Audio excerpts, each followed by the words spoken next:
आइए हम आराधना करने के लिए परमेश्वर के सम्मुख में प्रवेश करेंगे। தேவனை ஆராதிக்கும்படியாக அவருடைய சன்னிதானத்திலே நாம் நுழைவோமாக. जिसने अपने वचन से आकाश और पृथ्वी को बनाया, யார் தம்முடைய வசனத்தின் மூலமாக வானத்தையும் பூமியும் உண்டாக்கினாரோ, सारी बातों को सृष्टि करने के बाद हमें और आपको भी इस संसार में रहने दिया है। எல்லாவற்றையும் படைத்த பிற்பாடு உங்களையும் என்னையும் இந்த உலகத்திலே வைத்தாரோ, और सारी बातों को मनुष्य के अधीन में भी किया था। எல்லாவற்றையும் மனிதனுடைய கைகளுக்கு கீழாக வைத்தார். मनुष्य की गिरावट के चलते सारी बातों को उसने खो बैठा। மனிதன் தன்னுடைய விழுகை நிமித்தமாக எல்லா அதிகாரத்தையும் இழந்து விட்டான். स्वर्गदूत गिरने के बाद परमेश्वर ने उनके लिए मदद करने के लिए हाथ नहीं बढ़ाया। தேவதூதன் எப்பொழுது கீழே விழுந்தானோ அவனோடு கூட சேர்ந்த அந்த தேவதூதனுடைய கூட்டத்திற்கு ஆண்டவர் கை கொடுக்கவில்லை. परंतु आप और हम जो उसके प्यारे हैं उनके लिए उसने अपना हाथ बढ़ाया। அவருக்கு பிரியமான உங்களையும் என்னையும் தூக்குவதற்காக அவர் கரம் நீட்டினார். अपना प्रिय एकलौता पुत्र को ही देके हमसे प्रेम को प्रकट किया है। தன்னுடைய சொந்த குமாரனாகிய இயேசுவை தந்து நம்மை நேசித்தார். इसी कारण से वो आराधना का योग्य परमेश्वर भी है। எனவேதான் அவர் ஆராதனைக்குரிய தேவனாய் இருக்கிறார். न केवल उसने सृष्टि की, அவர் படைத்தது மாத்திரமல்ல, न केवल वो सर्वशक्तिमान है, அவர் எல்லாவற்றிலும் சர்வ வல்லவர் மாத்திரமல்ல, परंतु उसने अपने प्रेम को प्रभु यीशु मसीह के द्वारा प्रकट किया। ஆனால் இயேசு கிறிஸ்துவின் மூலமாக தம்முடைய அன்பையும் வெளிப்படுத்தினார். हम आराधना करने के लिए बार बार दौड़ के आते हैं। நாம் அவரை ஆராதிப்பதற்காக மீண்டும் மீண்டும் அவருடையிலே வருகிறோம். उसके प्रेम में के बिल्कुल पूरी तौर से विवश होके, நாம் அவருடைய அன்பினாலே முழுவதும் நிரப்பப்பட்டவர்களாக, और पूरी तौर से उत्साहित होके, நாம் முழுவதும் உற்சாகத்தோடு கூட अपना तन मन धन से आराधना करने के लिए நம்முடைய முழு பலத்தோடு முழு ஆத்துமாவோடும் நாம் ஆராதிக்க आइए வந்திருக்கிறோம். परमेश्वर के निकटता में आएंगे, நாம் தேவனண்டையிலே நெருங்கி வரலாம், उसके ओर ताकेंगे। அவரை நோக்கி பார்க்கலாம். हालेलुया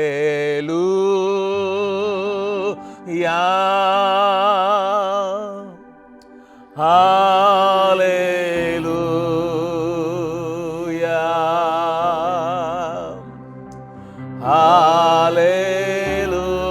हालेलुया हालेलुया हालेलुया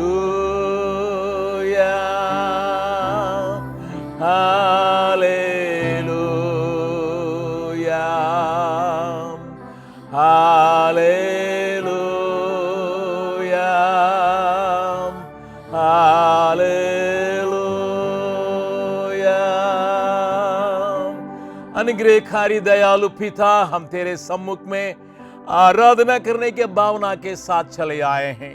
இரக்கமுள்ள எங்கள் பரலோக பிதாவே, உம்மை நாங்கள் ஆராதிக்கும்படியாய் உம்முடைய சமூகத்திலே கூடி तेरी வந்திருக்கிறோம். महानता के सामने हम सिर झुकाते हैं। உம்முடைய மகத்துவத்திற்கு முன்பதாக நாங்கள் தலை தாழ்த்தி நாங்கள் நிற்கிறோம். साथ ही साथ तेरे प्रेम के ऊपर प्रभु हम अध्ययन करते हुए, உம்முடைய அன்பின் மேலே நாங்கள் தியானம் செய்தவர்களாக, और तेरे प्रेम को और चाहते हुए உம்முடைய அன்பை இன்னும் நாங்கள் வேண்டினவர்களாக अपने धन्यवाद की भेंट को भी चढ़ाने के लिए चले आए हैं। எங்களுடைய நன்றி நிறைந்த பலிகளை செலுத்தும்படியாக हमारी आराधना तेरे ग्रहण योग्य होने पाए। எங்களுடைய ஆராதனை உம்முடைய சமூகத்தில் ஏற்றுக்கொள்ளப்படுவதாக हम प्रभु उसी में बिल्कुल लपेटे जाने के लिए अपने को सौंपते हैं। அதிலே முழுவதுமாக நாங்கள் நிரப்பப்படும்படியாக எங்களை நாங்கள் அர்ப்பணிக்கிறோம். नहीं केवल हम अपने को तेरे हाथ में सौंपते हैं, எங்களை மாத்திரம் உம்முடைய கரத்திலே அல்ல ஆண்டவரே, जितने लोग हमारे साथ मिलकर आराधना करने के लिए उपस्थित है उनको भी तेरे हाथ में सौंपते हैं। எங்களோடு கூட இணைந்து உம்மை ஆராதிக்கும்படியாய் கூடி வந்திருக்கிற ஒவ்வொருவரையும் உம்முடைய கரத்தில் அர்ப்பணிக்கிறோம். आजकल के वातावरण के चलते हम एक दूसरे के साथ मिलकर आराधना करने में कई रुकावटें हैं। இப்பொழுது உள்ள சூழ்நிலை நிமித்தமாக நாங்கள் அனைவரும் கூடி ஒரு இடத்திலே வந்து ஆராதிக்க முடியாமல் இருக்கிறோம். दूर दूर में रहने के बाद भी அநேக தூரமான இடங்களிலே நாங்கள் இருந்த एक போதிலும் ही मन हो के आराधना करने के लिए मैं शक्ति मिलने पाए। ஒரே மனதோடு கூட ஆராதிக்க எங்களுக்கு தேவையான பலன் கிடைப்பதாக. दुनिया के कोने कोने में तेरे नाम को लोग याद करते होंगे।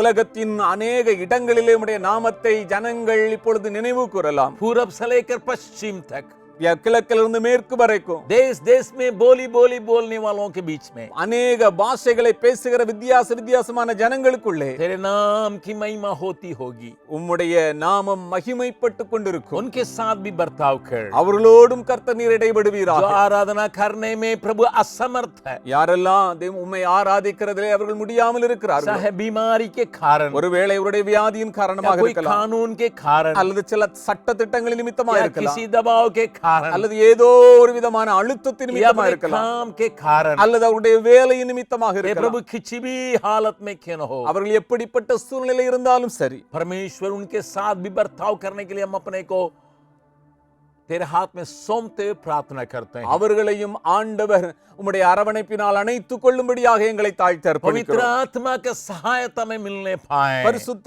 ஆவியானுடைய சகாயம் எங்களுக்கு கிடைப்பதாக, आत्मा में होके आराधना करने की शक्ति में मिलने पाए, ஆவியினாலே நிரப்பப்பட்டவர்களாய் நாங்கள் உம்மை ஆராதிக்க உதவி हमारा செய்யும். गीत गाना और वचन सुनना, எங்களுடைய பாடல் பாடுகிற காரியங்கள், வேதத்தை ஆராய்கிற हमारे காரியங்கள், आत्मिक जीवन में उन्नति को लाने पाए, எங்களுடைய ஆவிக்குரிய வாழ்க்கையிலே ஒரு பெரிய ஒரு வளர்ச்சியை तेरे கொடுப்பதாக, निकटता को महसूस करने की शक्ति हम सबों को मिलने पाए। உம்முடைய அருகாமையிலே நாங்கள் ஆண்டவரை நெருங்கி வருவதற்கான பலன் எங்களுக்கு உண்டாவதாக. यीशु मसीह के मेरे नाम से मांगते हैं, இயேசுவின் மூலம் ஜெபிக்கிறோம் நல்ல பிதாவே, आमीन। ஆமென்.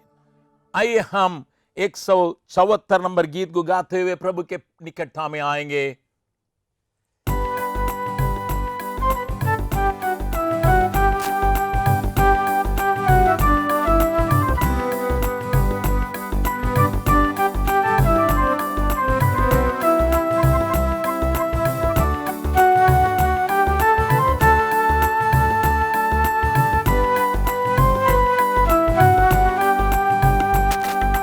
यहोवा चरवाहा मेरा,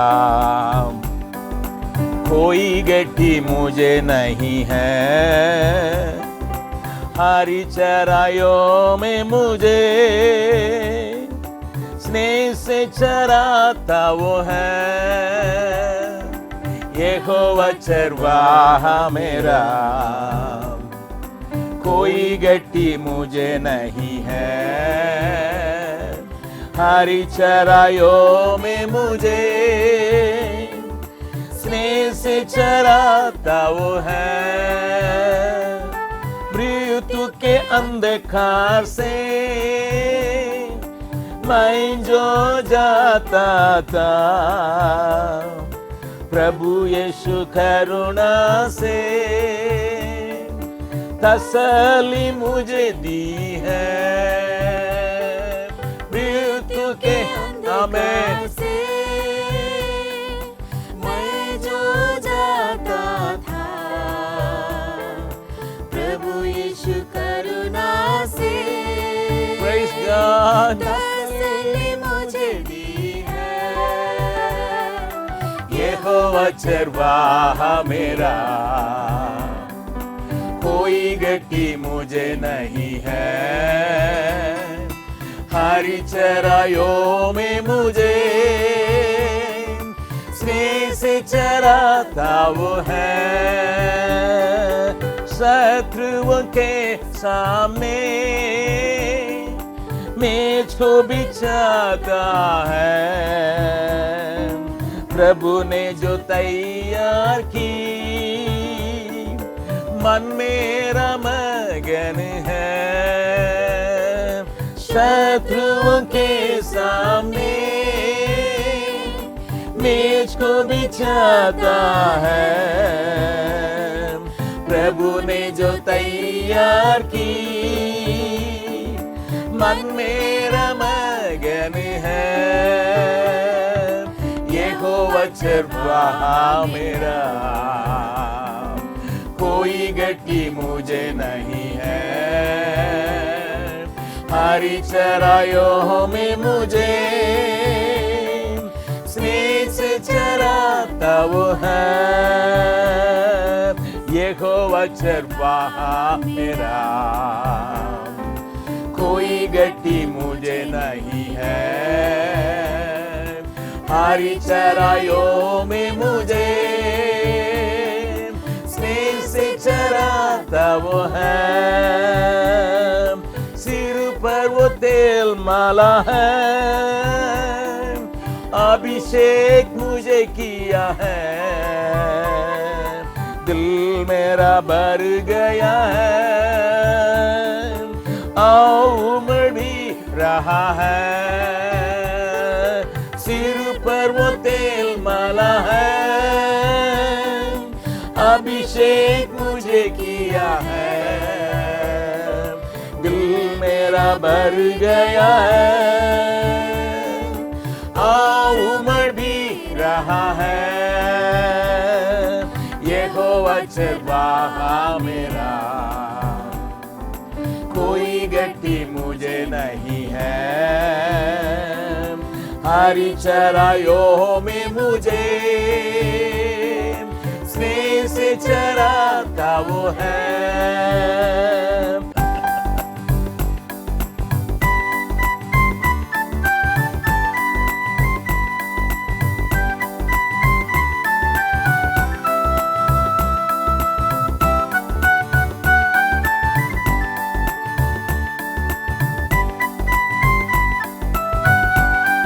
दुनिया के कई घटनाओं के चलते आप और हम घायल हो जाते हैं।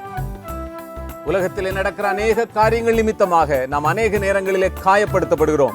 कांटियों के चलते हमारे शरीर में, सिर में है, कभी कभी घाव हो जाता है। இப்படிப்பட்ட முட்கள் நிமித்தமாக நம்முடைய சரீரத்திலே மாத்திரமல்ல தலையிலும் காயங்கள் ஏற்படுகிறது. अभिषेक का तेल उन घावों को सुखाने के ताकत रखता है। அபிஷேகத்தின் எண்ணெயானது அப்படிப்பட்ட காயங்களிலிருந்து நம்மை ஆற்ற வல்லது. उस बात को महसूस करते हुए அந்த காரியங்களை நாம் தியானித்தவர்களாக एक और बार हम उस पद को गाएंगे। இன்னொரு முறை கூட நாம் அந்த அடிகளை பாடலாம். सिर पर वो तेल मला है, அவர் நம்முடைய தலைகளிலே எண்ணெயினால் அபிஷேகம் பண்ணுகிறார். अभिषेक मुझे किया है, அவர் என்னை அபிஷேகம் பண்ணி இருக்கிறார். दिल मेरा भर गया है, என்னுடைய இருதயம் பொங்கி வழிகிறது. और उमड़ भी रहा है। அது இன்னும் பொங்கி பொங்கி நிரம்பி मैं வழிகிறது. केवल कल का अभिषेक, அது நேற்றைய தினத்திலுள்ள அபிஷேகம் அல்ல, परंतु उमड़ने वाला एक अभिषेक को चाहते हुए गाएंगे, அது நிரம்பி வழிகிற ஒரு அபிஷேகத்தை நாம் வாஞ்சித்தவர்களாய் महसूस பாடலாம். करते हुए गाएंगे। அவைகளை நாம் நினைவு கூர்ந்தவர்களாய் सिर பாடலாம். पर वो तेल मला है, अभिषेक मुझे किया है, दिल मेरा भर गया है, और उमड़ भी रहा है, सिर पर वो तेल मला है, अभिषेक मुझे किया है, दिल मेरा भर गया है, उमड़ भी रहा है, यहोवा चरवाहा मेरा, कोई गति मुझे नहीं है, हरी चराइयों में मुझे स्नेह से चराता वो है, सर्वदा प्रभु घर में करूंगा निवास जो मैं, करूंगा भलाई भी उसकी, आनंदित मुझे करती है, सर्वदा प्रभु घर में करूंगा निवास जो मैं, करूंगा भलाई भी उसकी, आनंदित मुझे करती है, यहोवा चरवाहा मेरा, कोई गति मुझे नहीं है, हरी चराइयों में मुझे स्नेह से चराता वो है। परमेश्वर के भवन में रहना कितने आनंद की बात है। ஆண்டவருடைய சமூகத்திலே சன்னிதானத்திலே இருப்பது எவ்வளவு ஆனந்தத்துக்குரிய பாக்கியம். एक दिन बहुत है हजारों दिनों से जो हम उन अन्यायी लोगों के, उन बुरे लोगों के संगति में रहने से, தீயவர்களோடு இருக்கிற அந்த 1000 நாளை பார்க்கிலும் ஒரு நாள் தேவனுடைய சமூகத்தில் இருப்பது எத்தனை இன்பமானது. क्योंकि वहां पर आनंद की भरपूरी है। ஏனென்றால் அங்கே ஆனந்தத்திலே ஒரு பெரிய நிறைவு உண்டாகும். आनंद की भरपूरी हमें ऊंचे स्थानों में ले जाने की ताकत रखता है। அப்படிப்பட்ட ஆனந்தமானது நம்மை உயர்வான ஒரு நிலைக்கு நம்மை கொண்டு போகும். वही हमें नए ताकत को देता है। அதுவே நமக்குள்ளே ஒரு பெரிய பலத்தை கொண்டு வரும். एक नई ताकत के साथ हम 40वां नंबर गीत को भी गाएंगे। நாம் அப்படிப்பட்ட புதிய பலத்தோடு கூட 40வது நம்பர் பாடலை நாம் பாடலாம். प्रभु का आनंद है मेरी ताकत, அவருடைய ஆனந்தமே என்னுடைய பலன். संसार में यीशु है मेरी ताकत। இந்த உலகத்திலே இயேசுதான் என்னுடைய பலன். The joy of the Lord is my strength. ஆண்டவருடைய வல்லமையே என்னுடைய பலன். उसके बल के चलते हम आगे बढ़ सकते हैं। அவருடைய பலத்தினாலே நான் தொடர்ந்து முன்னேறி போக परिवार के முடியும். अंदर, समाज के अंदर कई घटनाएं उस प्रकार हमें घबराने के लिए होता होगा। குடும்பத்திற்குள்ளே சமுதாயத்துக்குள்ளே இப்படிப்பட்ட अनेक காரியங்கள் நம்மை தடுமாற பண்ணலாம். हमारे चारों तरफ के निकटते लोगों की मृत्यु के चलते कई परिवार में रोने रोने की आवाज को हम सुनते होंगे। நமக்கு அருமையானவர்களுடைய இழப்பு நிமித்தமாக கண்ணீரின் பள்ளத்தாக்கிலே குடும்பங்கள் காணப்படலாம். जिनके बारे में हम लोगों ने सोचा ये बहुत और आगे बढ़ेंगे। நாம் சிலரை குறித்து இப்படி யோசித்திருக்கலாம், இவர் இன்னும் அதிகமாய் முன்னேறி செல்வார். वो उनका अंत हो गया। ஆனால் அவருடைய முடிவு வந்து விட்டது. हम विश्वास नहीं कर पाते हैं, कभी நம்மளாலே அவற்றை நம்ப முடியவில்லை, ग्रहण नहीं कर पाते हैं। அவை ஏற்றுக்கொள்ள முடியவில்லை.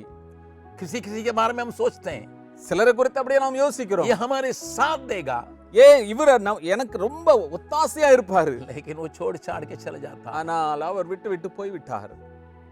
लेकिन उसके उपस्थिति को हम कभी खोते नहीं है, क्योंकि उसने वायदा किया।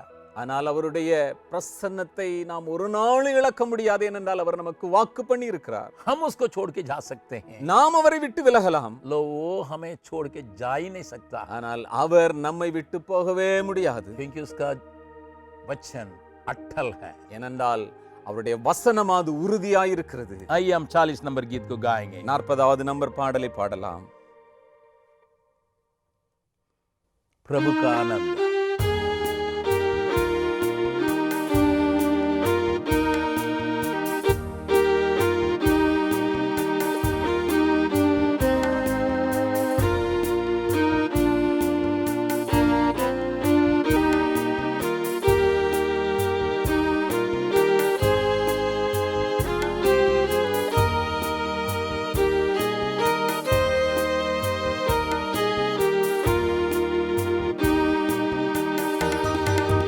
प्रभु का आनंद है मेरी ताकत, संसार में यीशु है मेरी ताकत। प्रभु का आनंद है मेरी ताकत, संसार में यीशु है मेरी ताकत। वो मेरा आनंद हर एक दिन में, वो मेरा सहारा है। वो मेरा आनंद हर एक दिन में, वो मेरा सहारा है। जब मैंने सोचा कि अकेला हूँ, तब प्रभु यीशु ने मुझसे कहा, जब मैंने सोचा कि अकेला हूँ, तब प्रभु यीशु ने मुझसे कहा, संसार के अंत तक साथ रहने वाला मैं तेरे साथ हूँ। संसार के अंत तक साथ रहने वाला मैं तेरे साथ हूँ। प्रभु का आनंद है मेरी ताकत, संसार में यीशु है मेरी ताकत। प्रभु का आनंद है मेरी ताकत, संसार में यीशु है मेरी ताकत। वो मेरा आनंद हर एक दिन में, वो मेरा सहारा है। ओ मेरा आनंद हर एक दिन में, वो मेरा सहारा है। जब मैंने सोचा कि निर्बल हूँ, तब प्रभु यीशु ने मुझसे कहा। जब मैंने सोचा कि निर्बल हूँ, तब प्रभु यीशु ने मुझसे कहा। शक्ति देने वाला, सामर्थ देने वाला, मैं तेरे साथ हूँ। शक्ति देने वाला, सामर्थ देने वाला, मैं तेरे साथ हूँ।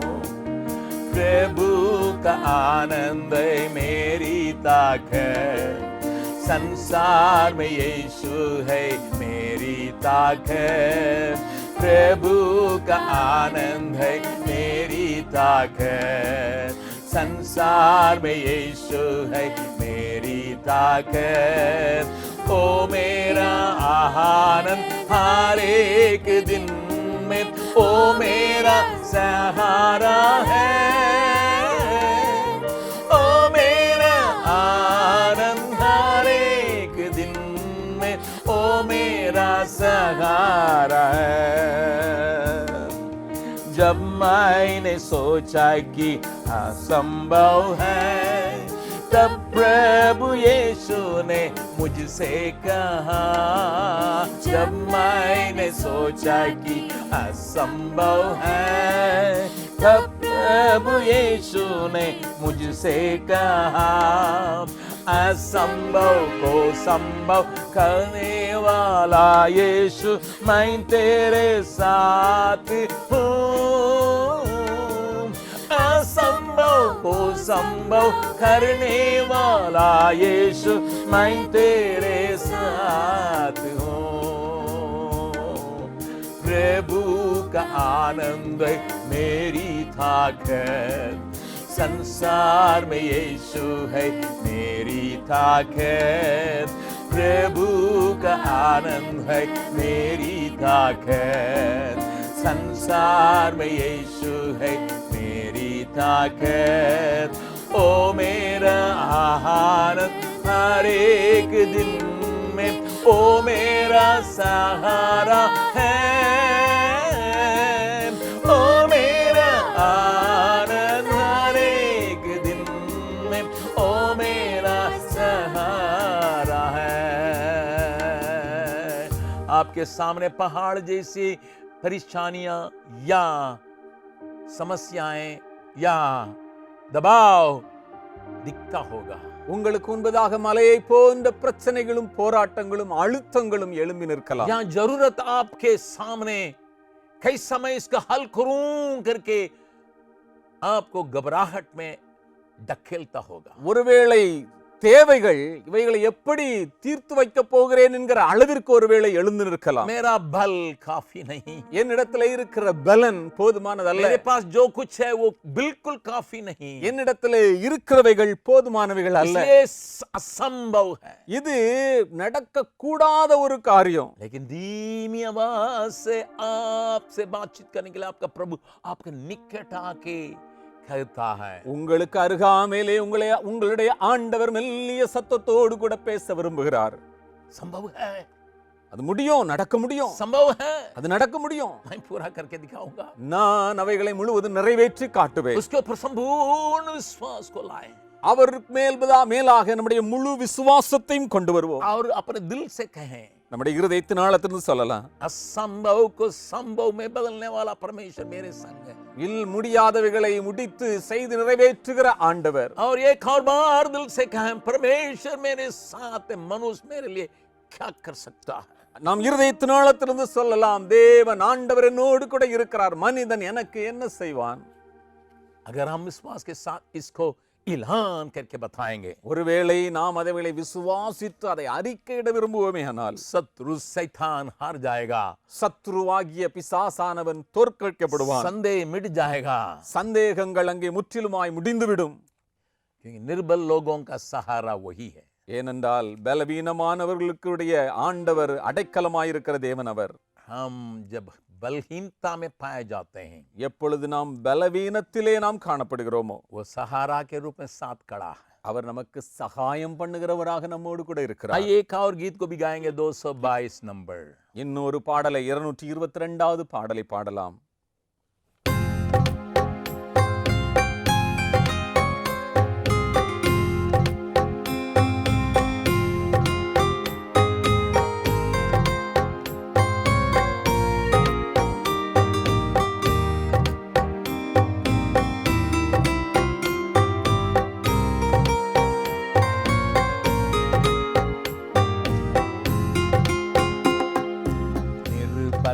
लोगों का सहारा, निर्बुद्धियों का ज्ञान, तेरी शरण में आता हूँ, पूरी आशीष दे मुझे.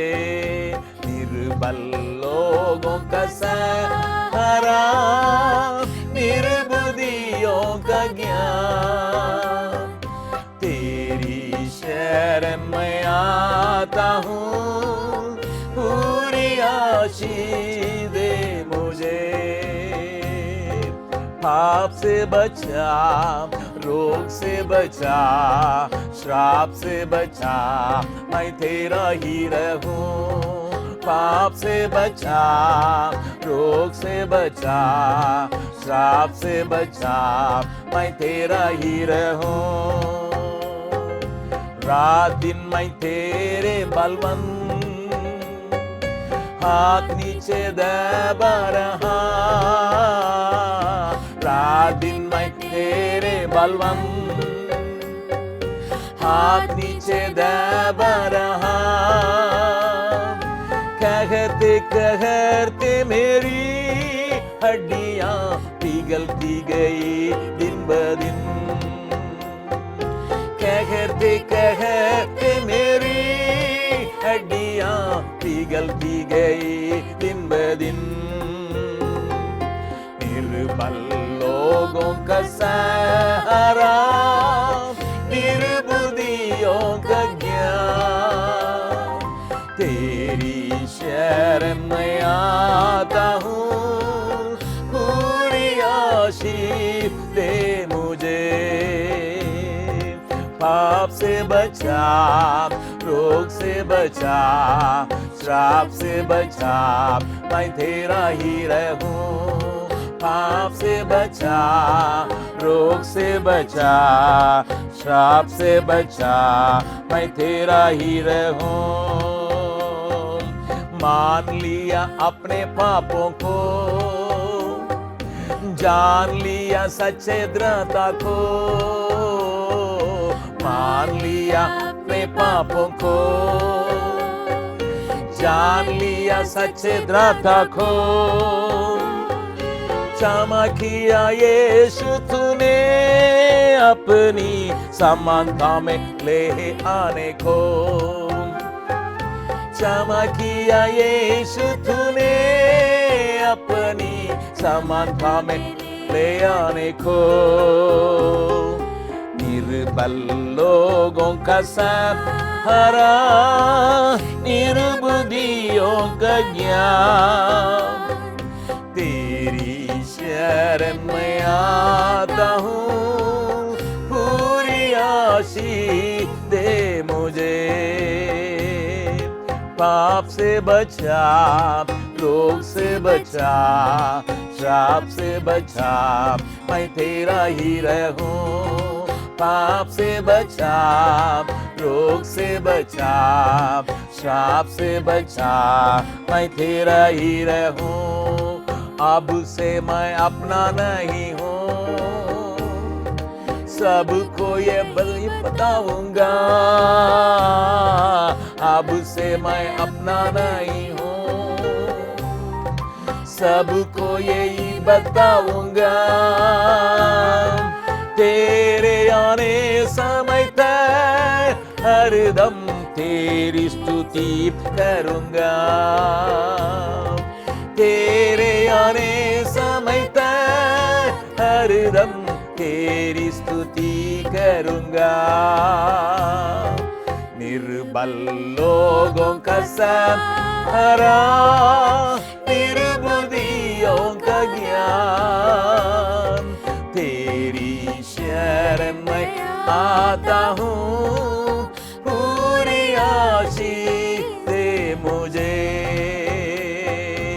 மான்கள் நீரோடை வாஞ்சித்து கதரும் போல் தேவனே,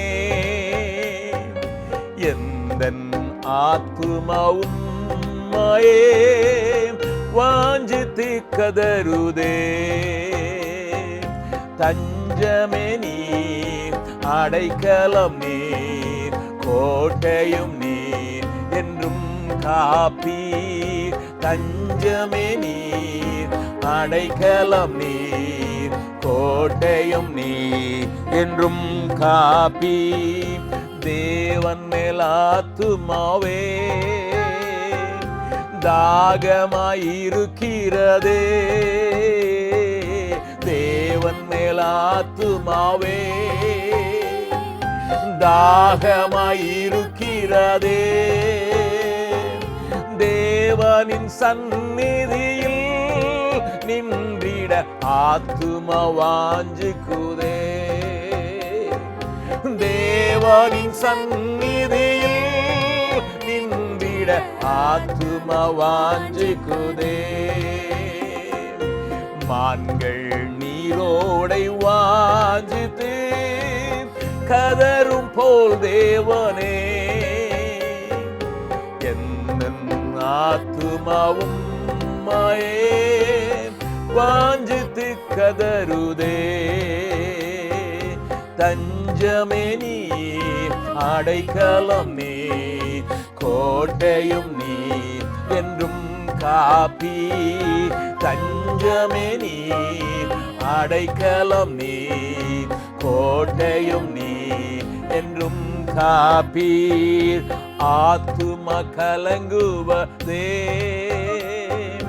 நேசரை நினைத்திடுவார். ஆத்துமா கலங்குவதே, நேசரை நினைத்திடுவார். அவரின் ரட்சிப்பினால் தினமும் துதித்து போற்றிடுவார். அவரின் ரட்சிப்பினால் தினமும் துதித்து போற்றிடுவார். தஞ்சமே நீர், அடைக்கலம் நீர், கோட்டையும் நீர், என்றும் காப்பீர். தஞ்சமே நீர், அடைக்கலம் நீர், கோட்டையும் நீர், என்றும் காப்பீர். தேவரீர் பகற்காலத்தில் கிருபை தருகின்றீர். தேவரீர் பகற்காலத்தில் கிருபை தருகின்றீர். அவர் ரட்சிப்பினால் தினமும் துதித்து போற்றிடுவார். இரவினில் பாடும் பாட்டு இருக்கிறது. மான்கள் நீரோடை வாஞ்சித்து கதரும் போல் தேவனே, மில்கே எந்தன் ஆத்துமா உம்மையே வாஞ்சித்து கதருதே. தஞ்சமே நீர், அடைக்கலம் நீர், கோட்டையும் நீர், என்றும் காப்பீர். தஞ்சமே நீர், அடைக்கலம் நீர், கோட்டையும் நீர், என்றும் காப்பீர். நிர்பல்லோகோ கசபரா निर्बुद्धि योग ज्ञान, तेरी शरण में आता हूँ, पूरी आशीष से मुझे पाप से बचा, रोग से बचा, श्राप से बचा, मैं तेरा ही रहूं।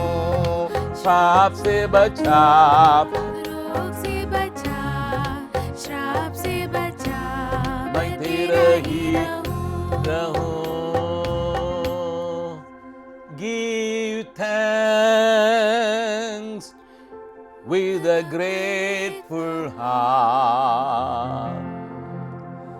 Give thanks to the Holy One.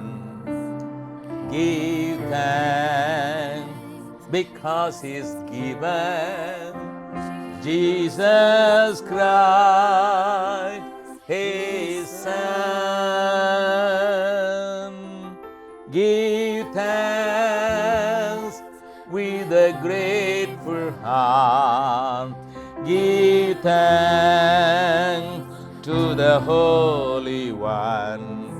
Give thanks because He's given Jesus Christ, His Son. And now let the weak say, I am strong. Let the poor say, I am rich, because of what the Lord has done for us. And now let the weak say, I am strong. Let the poor say, I am rich, because of what the Lord has done for us. Give thanks. Hallelujah, hallelujah, hallelujah, hallelujah. महिमा तेरी ही हो, प्रताप भी तेरा ही हो, महिमा तेरा ही हो.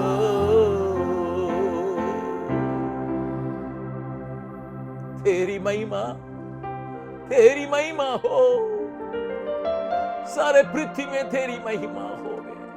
உமக்கு மகிமை உண்டாகட்டும் ஆண்டவரே, உமக்கு மகிமை உண்டாகட்டும். பூமி முழுவதிலும் உமக்கு மகிமை உண்டாகட்டும். And now let the weak say, I am strong.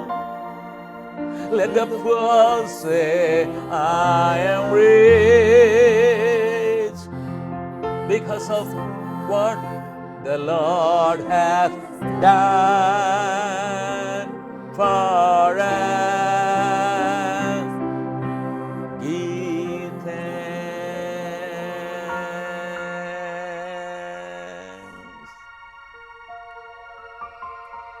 हृदय की गहराई से हम तुझे धन्यवाद की भेंट चढ़ाते हैं. இருதயத்தின் ஆழத்திலிருந்து நாங்கள் உமக்கு நன்றி பலிகளை ஏறெடுக்கிறோம் ஆண்டவரே. संपूर्ण मन से धन्यवाद की भेंट चढ़ाते हैं. முழு இருதயத்தோடு நன்றி பலிகளை ஏறெடுக்கிறோம். जो कुछ तूने दर्शाया किया, उन सारी बातों को याद करते हुए धन्यवाद की भेंट चढ़ाते हैं. இவைகள் எல்லாம் ஆண்டவரே எங்களுக்கு நேர் தந்தீரோ, அவைகள் எல்லாவற்றையும் நினைத்து உமக்கு நாங்கள் நன்றி செலுத்துகிறோம். साथ ही साथ हम प्रार्थना भी करते हैं. அதோடு கூட நாங்கள் ஜெபத்தையும் விண்ணப்பங்களையும் ஏறெடுக்கிறோம். हमारे देश के चारों तरफ कई प्रकार के जाल बिछाया गया है. எங்களுடைய தேசத்தின் நாலாபுரங்களிலும் अनेक விதமான வலைகள் கண்ணிகள் வைக்கப்பட்டிருக்கிறது. हमारे देश की बुराइयों को तू जानता है प्रभु. எங்களுடைய தேசத்தின் அக்கிரமங்களை ஆண்டவர் அறிந்திருக்கிறீர். तुझे मिलने वाली महिमा को हम कई चीजों के ऊपर लगा देते. உமக்கு கிடைக்க வேண்டிய மகிமையை अनेक வஸ்துக்களிலே பொருட்களிலே நாங்கள் வைத்து सृष्टिकर्ता को छोड़ के सृष्टि के पीछे चलते. படைத்த ஆண்டவரை விட்டுவிட்டு अनेक படைக்கப்பட்ட காரியங்கள் மீது எங்களுடைய கவனத்தை கொண்டு போய் हमारे देश के कोने कोने में, எங்களுடைய தேசத்தின் ஒவ்வொரு மூலையிலும் झुंड झुंड में, கூட்டங்களுக்கு மத்தியிலே, ऊंचे स्थानों में और नीचे स्थानों में रहने वालों के बीच में, உயர்வான இடத்திலே வாழுகிறவர்கள் அதோடு கூட தாழ்வான நிலையிலே வாழ்கிறவர்கள், कई अधर्म की बातें जो तुझे गुस्सा दिला सकता है.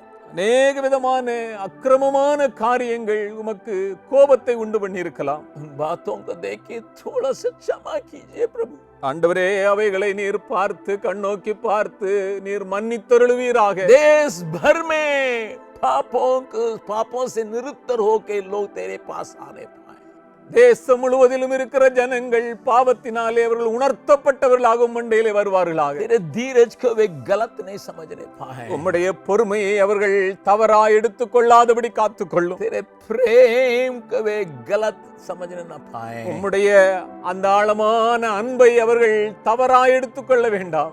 जो कोई हमारी प्रार्थनाओं के लिए इंतजार करते हैं, யாரெல்லாம் எங்களுடைய ஜெபங்களை எதிர்பார்த்து காத்து उनके கொண்டிருக்கிறார்கள் लिए भी हम प्रार्थना करते हैं। அவர்களுக்காக நாங்கள் ஜெபிக்கிறோம். परमेश्वर उनकी मांगों के अनुसार, उनकी आवश्यकताओं के अनुसार अपने स्वर्गीय भंडार से उन्हें तृप्त कर ले। அவருடைய வேண்டுதல்கள் எல்லாவற்றிற்கும் அவருடைய இருதயத்தின் எல்லா விதமான விண்ணப்பங்களுக்கும் பரலோகத்திலிருந்து கர்த்தர் நீர் செவி சாய்ப்பீராக. अपने बच्चों के लिए जो रोते हैं, யார் தன்னுடைய பிள்ளைகளுக்காக அழுது கொண்டிருக்கிறார்களோ, अपने परिवार के लोगों के लिए जो रोते हैं, தன்னுடைய குடும்பத்தின் மற்றவர்களுக்காக அவர்கள் அழுது கொண்டிருக்கிறார்களோ, जो कोई अपनी कलीसियाओं के लिए रोते हैं, யாரெல்லாம் தங்களுடைய சபைகளை நினைத்து அழுகிறார்களோ, सारे लोगों के लिए प्रभु तू सहायता कर। எல்லாரையும் ஆண்டவரே நீர் அவர்களை சகாயம் பண்ணும்படியாய் ஜெபிக்கிறோம். उन बातों को मन में रखते हुए वे तेरे पास आने पाए जिनको तू उनके लिए रखा है। என்னென்ன காரியங்கள் எல்லாம் அவர்களுக்காக நீர் உண்டு பண்ணி வைத்திருக்கிறீர்களோ அவைகள் எல்லாம் நினைவு கூர்ந்தவர்களாய் உம்மண்டையிலே அவர்கள் வரட்டும் ஆண்டவரே. कोई भी बातों को फिर से प्राप्त करने पाए, அவர்கள் எல்லாவற்றையும் இழந்த எல்லாவற்றையும் மறுபடியும் பெற்றுக்கொள்வார்களாக. हमारी प्रार्थनाओं को लगातार तो सुनता है, எங்களுடைய ஜெபங்களை எப்போதும் நீர் கேட்கிறீர். उस निश्चयता के साथ यीशु के मीठे नाम से इस प्रार्थना को मांगते हैं। அப்படிப்பட்ட முழு நிச்சயத்தோடு கூட இயேசுவின் மூலம் இந்த ஜெபத்தை நாங்கள் கேட்கிறோம் பிதாவே. आमीन, ஆமென். आमीन, आमीन। प्रभु यीशु मसीह के मधुर नाम से आप सबों को एक और बार मैं नमस्कार करता हूं। ஆண்டவராகிய இயேசு கிறிஸ்துவின் நாமத்தினாலே மறுபடியும் உங்கள் அனைவரையும் நான் வாழ்த்துகிறேன்.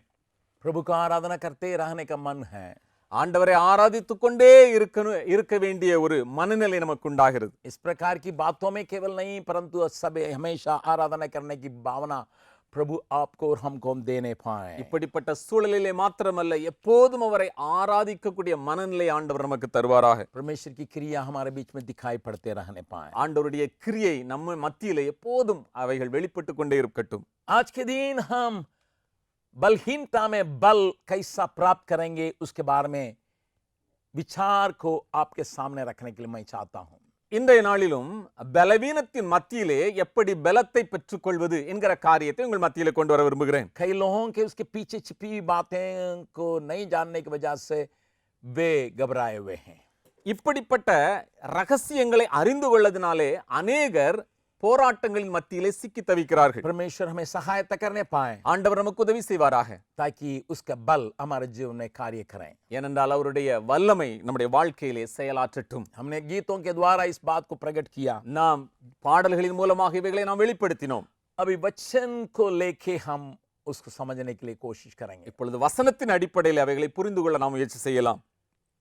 प्रभु यीशु जब इस संसार में था, எப்பொழுது இயேசுவானவர் இந்த உலகத்தில் இருந்தாரோ आराधनालय में जाके उपदेश करने के लिए हमेशा वो तत्पर रहा है। அவர் ஜெப ஆலயங்களிலே உபதேசிப்பதற்கு அங்கே அவர் எப்பொழுதும் ஆயத்தமாய் இருந்தார். एक सबत के दिन में जो बातें हुई है उसको हम लोग अच्छे से समझा 13वां अध्याय में देखते हैं। லூக்கா எழுதின சுவிசேஷம் 13வது அதிகாரத்திலே அப்படிப்பட்ட ஒரு ஓய்வு நாளில் நடந்த சம்பவம் அங்கே எழுதப்பட்டிருக்கிறது. 10 पद से लेकर 17 पद तक अगर हम पढ़ेंगे, ஒருவேளை நீங்கள் 10வது வசனத்திலிருந்து 17வது வசனம் வரைக்கும் வாசிப்பீர்களானால் वहां प्रभु आराधनालय में वो उपदेश दे रहा है। அங்கே ஆண்டவர் ஓய்வு நாளிலே அங்கே உபதேசிக்கிறார்.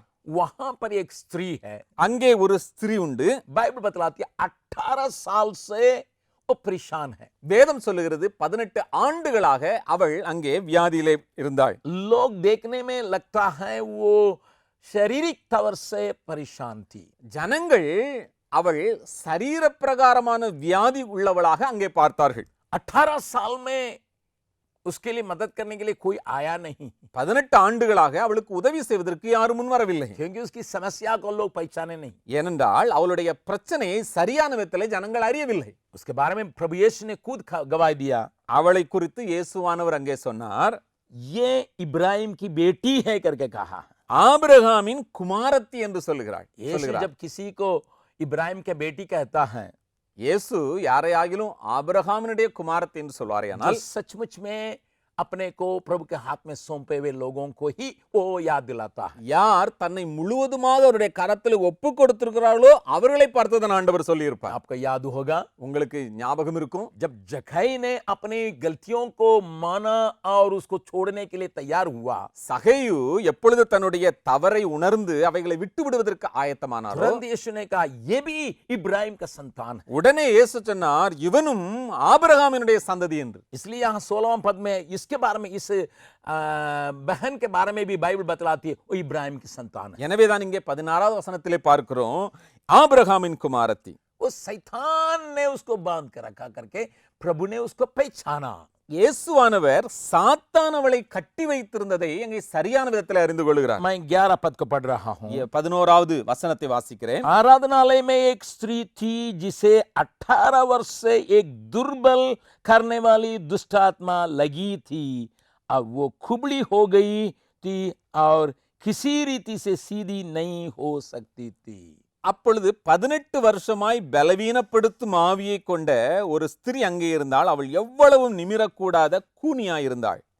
ये खुबली है भी, கூனியா இருக்கிறாள் 18 साल से 18 வருஷமா आराधनालय में है, அங்கே ஜெப ஆலயத்திலே लोगों के साथ मिलकर वचन सुनने के लिए चली आई है, ஜனங்களோடு கூட இணைந்து வசனத்தை கேட்க வந்திருக்கிறாள். प्रार्थना करने के लिए आई है, ஜெபிக்க வருகிறாள், संगति रखने के लिए आई है, ஐக்கியம் கொள்ள வருகிறாள். लेकिन उसकी हालत को लोग समझे नहीं। ஆனா அங்க இருந்த ஜனங்கள் அவருடைய உண்மையான நிலையை அறிந்து கொள்ளவில்லை. शायद बाहर के लोग ये कहते होंगे ஒருவேளை வெளியே இருக்கிறவர்கள் இப்படி சொல்லி अरे இருக்கலாம், इसकी प्रार्थना से क्या होने वाली है, இவளுடைய ஜெபத்தினால என்ன நடக்கும், और ये इतनी भक्ति करने से क्या लाभ है। இவா இவ்வளவு பக்தியா இருந்து என்ன லாபம். लेकिन उन सारी बातों को भी वो तुझ समझ के आराधनालय में चले आई है। ஆனால் அவைகளை எல்லாவற்றையும் அவள் கவனிக்காதபடி தொடர்ச்சியாக ஜெப ஆலயத்துக்கு लेकिन வருகிறாள். जब यीशु आया, எப்பொழுது இயேசு வந்தாரோ उसके पीछे काम करने वाले उस आत्मा को पहचाना, அதற்கு பின்பாக கிரியை செய்கிற ஆவியை அடையாளம் और கண்டுகொள்கிறார். वहां पर लिखा दुर्बल करने वाली दुष्ट आत्मा, उसको इस प्रकार मोड़ के रखा।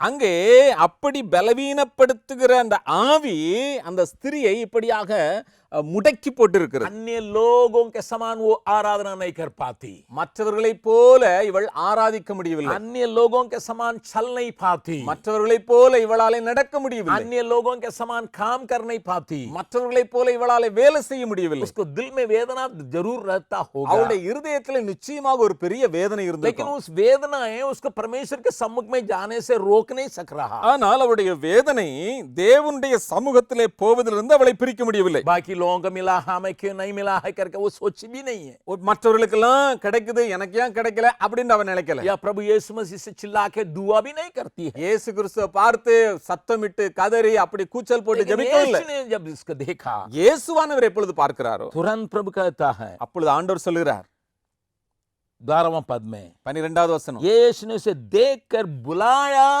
और कहा, हे नारी तू अपनी दुर्बलता से छूट गई। இயேசு அவளை கண்டு தம்மிடத்தில் அழைத்து ஸ்திரியே உன் பலவீனத்திலிருந்து விடுதலையாக்கப்பட்டாய் என்று சொன்னார். न केवल वचन देने वाला है, அங்கே நம்முடைய ஆண்டவர் உபதேசம் கொடுக்கிறவர் மாத்திரமல்ல, हमें छुटकारा देने वाला, நமக்கு விடுதலை அளிக்கிற ஆண்டவர், संपूर्ण छुटकारा, முழுவதும் பூரணமான விடுதலை, न केवल शारीरिक परंतु आत्मिक छुटकारा देने वाला। நம்முடைய சரீர பிரகாரமான விடுதலை மாத்திரமல்ல ஆவிக்குரிய விடுதலை.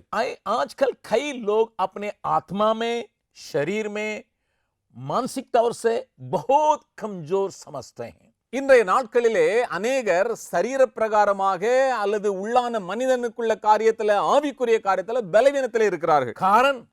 காரணம் शत्रु उनके जीवन में कार्य करता होगा। சத்ருவாகிய பிசாசானவன் அவனுடைய வாழ்க்கையிலே கிரியை செய்து கொண்டிருக்கலாம். कभी कभी मुझे ताजुब लगता है, சில நேரங்களில் எனக்கு ரொம்ப ஆச்சரியமா இருக்கும். इजरायली लोग जब मिस्र देश को छोड़ के चले आए, இஸ்ரவேல் ஜனங்கள் எப்பொழுது எகிப்து தேசத்திலிருந்து வெளிவந்தார்களோ उनके बारे में भजन संगीता का लेखक ये कहता है, சங்கீதக்காரன் அவர்களை குறித்து இப்படியாய் சொல்கிறார். भजन संगीता 105 105வது சங்கீதம் उसका 37वां पद में हम ये पढ़ते हैं, 37வது வசனத்திலே இதை வாசிக்கிறோம். भजन संगीता 105 105வது சங்கீதம் और 37 पद में 37வது வசனம், उन लोगों में से कोई भी निर्बल ना था, அவர்கள் கோத்திரங்களில் பலவீனப்பட்டவன் ஒருவனும் இருந்ததில்லை. इजरायली लोग मिस्र देश में से निकल आए, कानान के ओर ले जाया जा रहे हैं। இஸ்ரவேல் ஜனங்கள் எகிப்திலிருந்து வெளிவருகிறார்கள், கானானுக்கு நேராக நடத்தப்படுகிறார்கள். उन लोगों के बीच में की बातों को यहाँ भजन संगीता के लेकर इस उत्साह के साथ कहता है। உற்சாகத்தோடு கூட அவர்களை குறித்து சங்கீதக்காரன் சொல்லுகிறார். वहां वे कोई भी निर्बल नहीं रहे। அவர்களில் ஒருவனும் பலவீனப்பட்டவன் இல்லை. साथ ही साथ मुझे ये भी याद आता है, அதோடு கூட எனக்கு இதுவும் ஞாபகம் வருகிறது. अगर आप व्यवस्थावरण के 25वां अध्याय के पढ़ेंगे, உபாகமம் 25வது அதிகாரத்தை நீங்கள் திருப்புவீர்களானால் वहां कुछ लोगों को शत्रु जो है पीछे से छू रहा है। அங்கே ஒரு சின்ன கூட்ட ஜனங்களை சத்ரு பின்புறமாக இருந்து அவர்களை தொடுகிறான். अमलेक जब इजरायली लोग आगे बढ़ते देखा, அமலேக்கியர்கள் எப்பொழுது இஸ்ரவேல் ஜனங்கள் முன்னேறி போவதை பார்த்தானோ, पीछे से उनको मारा करके बाइबल बतलाती है। வேதம் சொல்லுகிறது பின்புறமாக இருந்து அவர்களை அங்கே எதிர்த்தான், தாக்கினான். 25वां अध्याय व्यवस्थावरण 25वां अध्याय உபாகமம் 25வது அதிகாரம் 17 पद से लेकर आगे का पढ़िएगा। 17வது வசனத்திலிருந்து நீங்கள் வாசிப்பீர்களானால், स्मरण रखी जब तुम मिस्र से निकल कर आ रहा था, तब अमलेक ने तुझसे मार्ग में क्या किया, अर्थात उनको परमेश्वर का भय न था, इस कारण उसने जब तुम मार्ग में थका मंदा था तब तुझ पर चढ़ाई करके जितने निर्बल होने के कारण सबसे पीछे थे उन सबों को मारा। எகிப்திலிருந்து புறப்பட்டு வருகிற வழியிலே அமலேக்கு தேவனுக்கு பயப்படாமல் உனக்கு எதிராக வந்து நீ இளைத்து விடாய்த்திருக்கையில் பின்வருகிற உன் பாளையத்தில் உள்ள பலவீனரை எல்லாம் வெட்டினான் என்பதை நினைத்திரு. यहाँ बाइबल की बातों से मेरा दिल में एक डगमगा चले आता है। இந்த வேதத்தில் உள்ள இந்த வசனத்துக்கு முன்பதாக வரும் பொழுது ஒரு சின்ன ஒரு நடுக்கம் உண்டாகிறது. वहां पर लिखा है उनमें से कोई निर्बल नहीं रहेगा, சங்கீதக்காரன் இங்கே சொல்லுகிறார் அவரிடத்திலே பலவீனப்பட்டவன் ஒருவரும் இல்லை. लेकिन यहाँ पर लिखा है कुछ लोग जो थकामंद होने के चलते निर्बल हो गए। இங்கே உபாகமத்திலே நாம் பார்க்கிறோம், இங்கே கொஞ்சம் பேர் இளைத்து விடாய்த்து பலவீனப்பட்டு விட்டார்கள். कभी कभी हमारी रास्ता में हम उत्साह के साथ चलने के समय சில நேரங்களிலே நாம் நம்முடைய பிரயாணத்திலே உற்சாகத்தோடு கூட செல்லும் பொழுது शारीरिक तौर से या मानसिक तौर से हमारे अंदर एक थकावट को महसूस करेंगे। சரீர பிரகாரமாக அல்லது மனதளவிலே நாம் ஒரு விதமான சோர்வை நாம் பெற்றுக்கொள்ளக்கூடும். अन्य लोगों के साथ मिलके चलते हैं परंतु पीछे चलते हैं, எல்லாரோடும் சேர்ந்து தான் போறோம், ஆனால் பின்னாடி நாம் போகிறோம். और शरीर उस कमजोरी को शत्रु देखते रहता है। இந்த பலவீனத்தை சத்துரு பார்த்து கொண்டே இருப்பான். अमलेक के साथ इजरायलियों को कोई लेन देन नहीं है, அமலேக்கியர்களோடு கூட இஸ்ரேலுக்கு எந்த ஒரு காரியமும் இல்லை. उनका देश को अपनाने के लिए वे नहीं जा रहे हैं, அவர்களுடைய தேசத்தை கைப்பற்றதுக்கு இவங்க போகல, एक दूरदर्शन को रख के जा रहे हैं, ஒரு தூர தரிசனத்தோடு கூட இஸ்ரவேலர்கள் போறாங்க. परमेश्वर के दिया हुआ वायदा को अपनाने के लिए जा रहे हैं। ஆண்டவர் கொடுத்த வாக்குத்தத்தத்தை நோக்கி போகிறாங்க. बेमतलब का यहाँ अमलेक उनके ऊपर कब्जा कर रहा है, எந்த காரணமும் இல்லாம இந்த அமலேக்கியன் அவர்களுக்கு மேல அங்கே யுத்தம் செய்ய சண்டையிட வருகிறார். उनमें से निर्बल लोगों को वो मारने के लिए शुरू किया। அவர்களிடத்திலே காணப்பட்ட பலவீனர்களை அங்கே தாக்க வருகிறான். इस बात से हमें क्या सीखने के लिए मिलता है? இந்த சம்பவத்தின் மூலமாக நமக்கு என்ன கிடைக்கிறது கற்றுக்கொள்ள? परमेश्वर उसको अनुमति दिया जरूर, ஆண்டவர் அவனுக்கு அனுமதி அளித்திருந்தார், உண்மைதான். क्योंकि अभी तक वे गुलाम थे, ஏனென்றால் இதுவரைக்கும் அவர்கள் அடிமைத்தனத்தில் இருந்தாங்க, लड़ाई करने के लिए नहीं जानते थे, அவர்களுக்கு யுத்தம் செய்ய தெரியாது, इस प्रकार की बातों का सामने करने के लिए उनको मालूम नहीं था, இப்படிப்பட்ட சூழ்நிலைகளை எதிர்த்து நிற்பதற்கு அவர்களுக்கு தெரியாது. लेकिन इस घटना के चलते ही इजराइल लोग लड़ने के लिए सीखे और जीतने के लिए भी सीख लिए, उसकी तरीका पर सीख लिए। ஏனென்றால் இப்படிப்பட்ட சூழ்நிலை நிமித்தமாகத்தான் அங்கே சண்டையிடுவதற்கும் அவர்களை வெற்றி பெறுவதற்கும் அதனுடைய முறைமைகளை கற்றுக்கொள்வதற்கும் இஸ்ரவேலர்களுக்கு அறிந்து इस கொண்டார்கள். प्रकार के बातों में आत्मिक बात भी भी मिलाया हुआ करके बाइबल बतलाती है। வேதம் சொல்லுகிறது இப்படிப்பட்ட சம்பவங்களுக்குள்ளாக ஆவிக்குரிய காரியங்களும் மறைந்திருக்கிறது. इसलिए यहोशू अपने लोगों के साथ जरूर लड़ाई किया उनके साथ, எனவே யோசுவா அவர்களை தன்னுடைய ஜனங்களோடு கூட வந்து எதிர்த்து நின்றான். परंतु मूसा वहां ऊपर से लेकर उनके लिए दुआ कर रहा। ஆனால் மோசே மேலே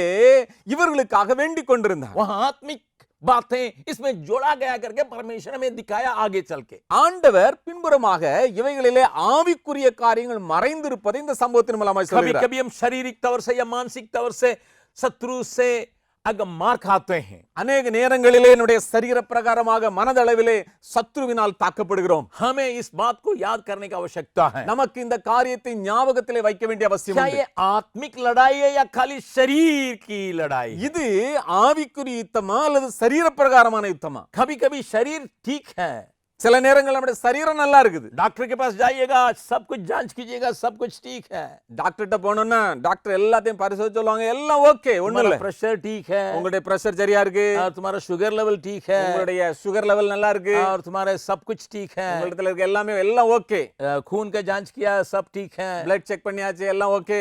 लेकिन आप खुद महसूस करेंगे बड़ी कमजोर है। ஆனா நீங்க உங்களுக்குள்ளேயே நீங்க அப்படியே ஃபீல் பண்ணுவீங்க, நம்ம ஏதோ ரொம்ப வீக்கா இருக்கும், बिल्कुल कमजोर है। ரொம்ப பலவீனமா. इसके पीछे एक ताकत कार्य करती है, उसको भूलना नहीं। இதற்கு பின்பதாக ஒரு காரியம் கிரியை செய்கிறது, அதை மறந்து விடக்கூடாது. यीशु यहाँ उस नारी के जीवन में इस बात को पहचानने की वजह से उस आत्मा को ढांढ के उसको आजाद किया है। இயேசுவானவர் இதை அறிந்திருந்தபடியினாலே அந்த ஆவியை கடிந்து கொண்டு அவளை விடுதலையாக்கினார். इसलिए हमारे जीवन में हमें कमजोर करने के लिए चली आने वाली सारी बातों के पीछे एक आत्मा भी काम कर रही है करके आपको पहचानने की आवश्यकता है। எனவே நம்முடைய வாழ்க்கையிலே நம்மை பலவீனப்படுத்துகிற எல்லா காரியங்களுக்கும் பின்பதாக ஒரு ஆவி கிரியை செய்கிறது, அதை நாம் மறந்து उसके விடக்கூடாது. साथ संघर्ष करने के लिए मेरे बुलाहट भी है। அவைகளோடு கூட எதிர்த்து நின்று போராடுவதற்கான அழைப்பும் நமக்கு உண்டு. इसलिए पौलुस 6 अध्याय में इफिसियों की पत्री में लिखता, हमारा लड़ाई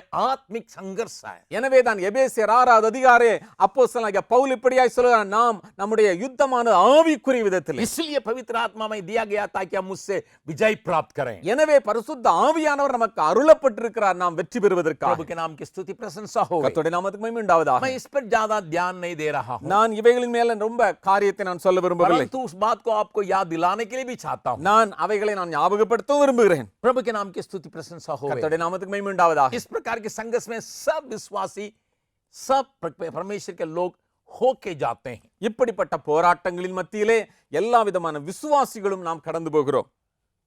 न केवल हम उन बातों में होके जाते हैं, நாம் இந்த சூழ்நிலையின் வழியாக கடந்து போவது மாத்திரமல்ல, और लोगों को भी उस प्रकार के रास्ता में होते देखते हैं। நாம் மற்றவர்களும் இப்படிப்பட்ட சூழல் வழியாக கடந்து போவதை நாம் பார்க்கிறோம். इसलिए इन दोनों बातों को हमें कैसा हैंडल करना करके सीखना हमारे आत्मिक जीवन के लिए उचित होगा। எனவே இந்த ரெண்டு காரியங்களையும் எப்படி நாம் கையாளுவது என்பதை கற்றுக்கொள்வது நமக்கு மிக மிக அவசியம். किस प्रकार इन बातें हमारे जीवन में चले आता उसको भी पहचानना अच्छा है। எப்படி இப்படிப்பட்ட காரியங்கள் நம்முடைய வாழ்க்கையிலே நடந்து வருகிறது என்பதையும் அறிந்து கொள்ள வேண்டும். और साथ ही साथ किन के द्वारा किस प्रकार चले आता उसको जानना जरूरी है। அதோடு கூட மற்றவர்கள் மூலமாக எப்படிப்பட்ட சூழல் மூலமாக வருகிறது என்பதையும் அறிந்து கொள்ள வேண்டும். ऐसे कमजोर लोगों के साथ हम कैसा बर्ताव करना है इसको भी जानना जरूरी है। அப்படிப்பட்ட பலவீனம் உள்ளவர்களோடு கூட எப்படி நாம் இடைபட வேண்டும் அவைகளையும் அறிந்து கொள்ள வேண்டும். उसके साथ साथ बल प्राप्त करना कैसा है उसको भी जानना हमारे लिए अच्छा रहेगा। அவைகளுக்கு மத்தியிலே எப்படி பலத்தை பெற்றுக்கொள்வது அதையும் நாம் அறிந்து கொள்ள வேண்டும். प्रभु के नाम की स्तुति प्रशंसा होवे। கர்த்தருடைய நாமத்துக்கு மகிமை உண்டாவதாக. एक और वचन को भी मेरे साथ खोलिएगा। இன்னொரு வசனத்தை கூட திருப்புங்கள். नीति वचन उसका 18 अध्याय, நீதிமொழிகள் 18வது அதிகாரம் उसका 14 पद को देखेंगे। 14வது வசனத்தை வாசிக்கலாம். नीति वचन उसका 18 अध्याय, நீதிமொழிகள் 18வது அதிகாரம் वहां 14 पद को पढ़ेंगे। 14வது வசனம். रोग में मनुष्य अपनी आत्मा से संभलता है, परंतु जब आत्मा हार जाती है तब उसे कौन सकता है। மனுஷனுடைய ஆவி அவன் பலவீனத்தை தாங்கும், முறிந்த ஆவி யாரால் தாங்கக்கூடும்? इसलिए आत्मा को सुरक्षित रखना हमारे जीवन में एक अनिवार्य कार्य है. எனவே உள்ளான அந்த ஆவியை நாம் ஸ்திரத்தன்மையோடு வைக்க வேண்டியது மிக மிக அவசியம். तमिल अनुवाद में लिखा है आत्मा जब टूट जाएगी तो क्या करना है. தமிழ்ல மிக ரொம்ப அருமையா எழுதப்பட்டிருக்கு. ஆவி முறிந்து போயிடுச்சுன்னா என்ன ஆகும்? प्रभु के नाम की स्तुति महिमा होवे. கர்த்தருடைய நாமத்துக்கு மகிமை உண்டாவதாக. हमारे अंदर एक उत्साह की आत्मा को कायम रखने के लिए हमारे लिए एक चुनौती है. நம்முடைய ஆவியை உற்சாகத்தோடு கூட எப்பொழுதும் காத்துக்கொள்ள வேண்டிய ஒரு பெரிய சவால் நமக்கு वही உண்டு. उस वक्त में हमें लड़ने के लिए ताकत दे सकता है. எனவே அந்த ஆவிதான் இப்படிப்பட்ட சூழ்நிலைகளை போராடுவதற்கு பலத்தை தரும். उसके बारे में मैं बाद में बताऊंगा. இதை குறித்து நான் பின்பதாக சொல்லுவேன். परंतु शत्रु क्या चाहता है. ஆனால் சத்துரு என்ன விரும்புகிறான்? हमें शारीरिक तौर से नष्ट करें या कमजोर करें. நம்முடைய சரீரத்திலே நம்மை பலவீனப்படுத்தட்டும், हमें विश्वास में कमजोर कराएं. நம்முடைய விசுவாசத்திலே நம்மை பலவீனப்படுத்தட்டும், हमारा दर्शन में हमें कमजोर कराएं. நம்முடைய தரிசனத்திலே நம்மை या பலவீனப்படுத்தட்டும், हमारे विवेक में हमें कमजोर कराएं. நம்முடைய மனசாட்சியிலே நம்மை பலவீனப்படுத்தட்டும். कई प्रकार की कमजोरी हमारे जीवन में पाया जा सकता होगा. அநேக விதங்களிலே இந்த பலவீனங்கள் காணப்படக்கூடும். परंतु इन 4 बातों को मैं याद दिलाने के लिए चाहता हूं. இந்த 4 காரியங்களையும் நான் ஞாபகப்படுத்த मैं விரும்புகிறேன். फिर कहने के लिए चाहता நான் हूं. திரும்பமாக சொல்ல விரும்புகிறேன். शारीरिक तौर से वो कमजोर करने के लिए चाहता है. நம்முடைய சரீரத்திலே பலவீனப்படுத்த விரும்புகிறான், दूसरा हमारे विश्वास को कमजोर करने के लिए चाहता है. நம்முடைய விசுவாசத்தை பலவீனப்படுத்த விரும்புகிறான், हमारा दर्शन को कमजोर करने के लिए चाहता நம்முடைய है. தரிசனத்தை பலவீனப்படுத்த और விரும்புகிறான், हमारा विवेक को कमजोर करने के लिए चाहता है. அதோடு கூட நம்முடைய மனசாட்சியை பலவீனப்படுத்த उसके விரும்புகிறான். लिए लोगों को भी इस्तेमाल करता है. அதற்காக ஜனங்களையும் உபயோகப்படுத்துகிறான். बाकी बाहर रहने वाले आपके विश्वास को कमजोर करने के लिए कुछ बातों को कहने के लिए उनको उत्साहित करता है. வெளியில இருக்கிற ஜனங்கள் உங்களை பலவீனப்படுத்துவதற்கான வார்த்தைகளை உபயோகிக்க அவர்களை न உபயோகப்படுத்துகிறான். केवल हमारे जीवन में, நம்முடைய வாழ்க்கையில जब மாத்திரமல்ல, अन्य लोगों के जीवन में जो पाया जाता है, மற்றவருடைய வாழ்க்கையில காணப்படும் பொழுது जो कमजोर है उसको हम गिरना करने लगते हैं या तुच्छ जानने शुरू करते हैं. அப்படிப்பட்ட பலவீனமார்களை ஒருவேளை நாம் துச்சமாக நினைக்கலாம் அல்லது அவர்களை நாம் வெறுப்பதற்கு முயற்சி செய்யலாம். हम अपने कमजोरी के छिपाने के लिए कोशिश करेंगे, நம்முடைய பலவீனத்தை நாம் மறைக்க முயற்சி செய்வோம். दूसरों की कमजोरी को उड़ाने के लिए कोशिश करेंगे. மற்றவருடைய பலவீனத்தை பிரசித்தப்படுத்துறதுக்கு முயற்சி செய்வோம். हमेशा इस बात हमारे जीवन में पाई जाती है. இது எப்போது நம்முடைய வாழ்க்கையில் நடக்கக்கூடிய हमारे காரியம். कमजोरी को कोई देखना नहीं करके हम छिपाने के लिए जितना हो सकता है उसको कोशिश करेंगे. நம்முடைய பலவீனத்தை யாரும் பாத்துற கூடாது, எவ்வளவு மறைக்க முடியுமோ அவ்வளவு முயற்சி செய்வோம். हमारा शरीर की अवस्था क्या न हो, நம்முடைய சரீரத்தில் உள்ள பலவீனமா இருந்தாலும் विश्वास சரி, की आवश्यकता क्या न हो, நம்முடைய விசுவாசத்தில் உள்ள பலவீனமா இருந்தாலும் சரி, और हमारा विवेक की कमजोरी क्यों न हो, நம்முடைய மனசாட்சியினுடைய பலவீனமா இருந்தாலும் சரி, उसको हम छिपाने के लिए कोशिश அதை करते हैं. நம்ம மறைக்கிறதுக்கு ரொம்ப கேர்ஃபுல்லா முயற்சி பண்ணுவோம். परंतु अन्य लोगों में जरा सा भी कमजोरी पाई जाती है, ஆனா மற்றவர்களுக்கு உள்ள ஏதாவது சின்ன பலவீனம் தெரிஞ்சா போதும், उसको फुला के बड़ा करके उड़ाने के लिए चाहते हैं. அதை ஊதி ஊதி பெருசாக்கி பறக்க விட்டுருவோம். प्रभु के नाम की स्तुति महिमा हो. கர்த்தருடைய நாமத்துக்கு மகிமை உண்டாவதாக. इसलिए दोनों को मदद करने के लिए क्या करना है, परमेश्वर के जन होके क्या करना है उसके बारे में मैं थोड़ा बतलाने के लिए चाहता हूं. தேவனுடைய மனுஷனாய் இருந்து இந்த ரெண்டு காரியங்களும் எப்படி ஹேண்டில் பண்ணுவது என்பதை நான் உங்களுக்கு கற்றுக் கொடுக்க दो விரும்புகிறேன். घटना को मैं आपके सामने लाने के लिए चाहता हूं. ரெண்டு சம்பவங்களை உங்களுக்கு முன்பதாக கொண்டு வருகிறேன். अगर आप गिनती की किताब का 13वां अध्याय के मेरे साथ खोलिएगा, ஒருவேளை நீங்கள் எண்ணாகமம் 13வது அதிகாரத்தை इस திருப்பீர்களானால் घटना के बारे में थोड़ा बतला के एक वचन के ऊपर मैं आपके ध्यान को आकर्षित करने के लिए चाहता हूं. இந்த சம்பவத்தை கொஞ்சம் உங்களுக்கு விளக்கி சொல்லி ஒரு வசனத்துக்கு மேல்வதாக உங்களுடைய கவனத்தை கொண்டு வர விரும்புகிறேன். गिनती की किताब उसका 13वां अध्याय, எண்ணாகமம் 13வது அதிகாரம். वहां पर मूसा ने 12 लोगों को कानान देश को देखने के लिए भेजा था. இங்கே மோசே 12 பேரை வேவு பார்ப்பதற்காக கானானுக்குள் அனுப்புகிறார். किस प्रकार देश में परमेश्वर ने मैं ले जाने वाला है, எப்படிப்பட்ட தேசத்திற்கு ஆண்டவர் நம்மை கொண்டு போக இருக்கிறார், वहां के लोग कैसे हैं, அங்க இருக்கிற ஜனங்கள் எப்படி वहां இருக்கிறாங்க, का शहर कैसा அங்க है, இருக்கிற பட்டணங்கள் எப்படி, उसका खबर लाने के लिए मूसा ने विदा किया. அப்படிப்பட்ட செய்திகளை கொண்டு வருவதற்கு இவர்களை அனுப்புகிறார். उसमें से 10 लोग गलत खबर को लाए. அந்த 12 பேர்ல 10 பேர் தவறான துர்ச்செய்தியை கொண்டு வருகிறார்கள். मैं आपको बतलाऊंगा वो गलत खबर को नहीं लाए, सही खबर को ही लाए. அவர்கள் நான் உங்களுக்கு சொல்லணும்னா அவங்க நல்ல சரியான செய்தி தான் கொண்டு வந்தாங்க. बड़े बड़े लोग हैं, பெரிய பெரிய ஆளுங்களா இருக்காங்க, बड़े बड़े शहर पना है, பெரிய பெரிய பட்டணங்கள் அங்க உண்டு, लोग राक्षस जैसा है. ஜனங்கள்லாம் பெரிய ராட்சசர் மாதிரி இருக்காங்க. ये सही बात है, அது சரிதான். लेकिन परमेश्वर ने उस देश को ही देने के लिए कहा. ஆனா ஆண்டவர் அப்படிப்பட்ட தேசம் தான் கொடுக்கறதுக்கு வாக்கு பண்ணி இருக்கிறார். वे लोग क्या कह रहे थे, அவர்கள் என்ன சொன்னாங்க? 31 पद को पढ़िएगा. 31வது வசனம். और गिनती की किताब 13 अध्याय के 31 पद को मैं पढ़ रहा हूं. எண்ணாகமம் 13வது அதிகாரம் 31வது வசனம். पर जो पुरुष उसके संग गए थे उन्होंने कहा उन लोगों पर चढ़ाने की शक्ति हम में नहीं है, क्योंकि वे हमसे बलवान है. அவனோட கூட போய் வந்த மனிதரோ நாம் போய் அந்த ஜனங்களோட எதிர்க்க நம்மாலே கூடாது, அவர்கள் நம்மை பார்க்கிலும் பலவான்கள் என்றார்கள். यहां पर इनकी गलती क्या हुई? இவருடைய தப்பு என்ன? इनके साथ जो प्रभु है उसको वे भूल बैठे हैं. இவர்களோடு கூட இருக்கிற ஆண்டவரை மறந்து விட்டார்கள். हाथ धर के प्रभु ले जाता है. கரங்களை பிடித்து ஆண்டவர் நடத்துகிறார். मैं तेरे संग रहूंगा, நான் உன்னோடு கூட இருப்பேன், तेरे आगे चलूंगा, நான் உனக்கு முன்பதாக போவேன், तेरे शत्रु को हटा के तुम्हें दूंगा. உன்னுடைய சத்துருக்களை விலக்கி உனக்கு கொடுப்பேன். उन सारी बातें उनके दिमाग से हट गई. எல்லா காரியங்களும் அவருடைய மனதை விட்டு போயிடுச்சு. वे केवल अपने बल को ही देखते हैं, அவர்கள் தன்னுடைய பலத்தை தான் பார்க்கறாங்க, अपने ताकत को ही देखते हैं தங்களுடைய பலத்தை பார்க்கறாங்க. और सोच रहे हैं हमारा ताकत उनका ताकत से बराबर नहीं है, எங்களுடைய பலமும் அவருடைய பலத்தோடு கூட ஒப்பிட்டு பார்க்க முடியாது. इसलिए वे पहलवान दिखाई पड़ रहे हैं. எனவேதான் அவர்கள் பலவான்களாய் அங்கே காட்சியளித்தார். कई बार हमारी समस्याएं हमसे बड़ा दिखाई पड़ने का कारण, நம்முடைய பிரச்சனைகள் பெரிய அளவிலே காணப்படுவதற்கான காரணம், क्योंकि हम इस बात को भूल जाते हैं, நாம் இதை மறந்து விடுவோம். क्या मसीह के सामने कुछ मुश्किल है? கிறிஸ்துவுக்கு முன்பதாக ஏதாகிலும் ஒரு நடக்க முடியாத காரியம் உண்டா? क्या मसीह के सामने कुछ मुश्किल है? கிறிஸ்துவுக்கு முன்பதாக நடக்கக்கூடாத காரியம் ஒன்று உண்டா? लोग अपने विचार को आपके अंदर घुसाने के लिए कोशिश करने के चलते अपना आपका विश्वास को कमजोर करने के लिए कोशिश करते हैं.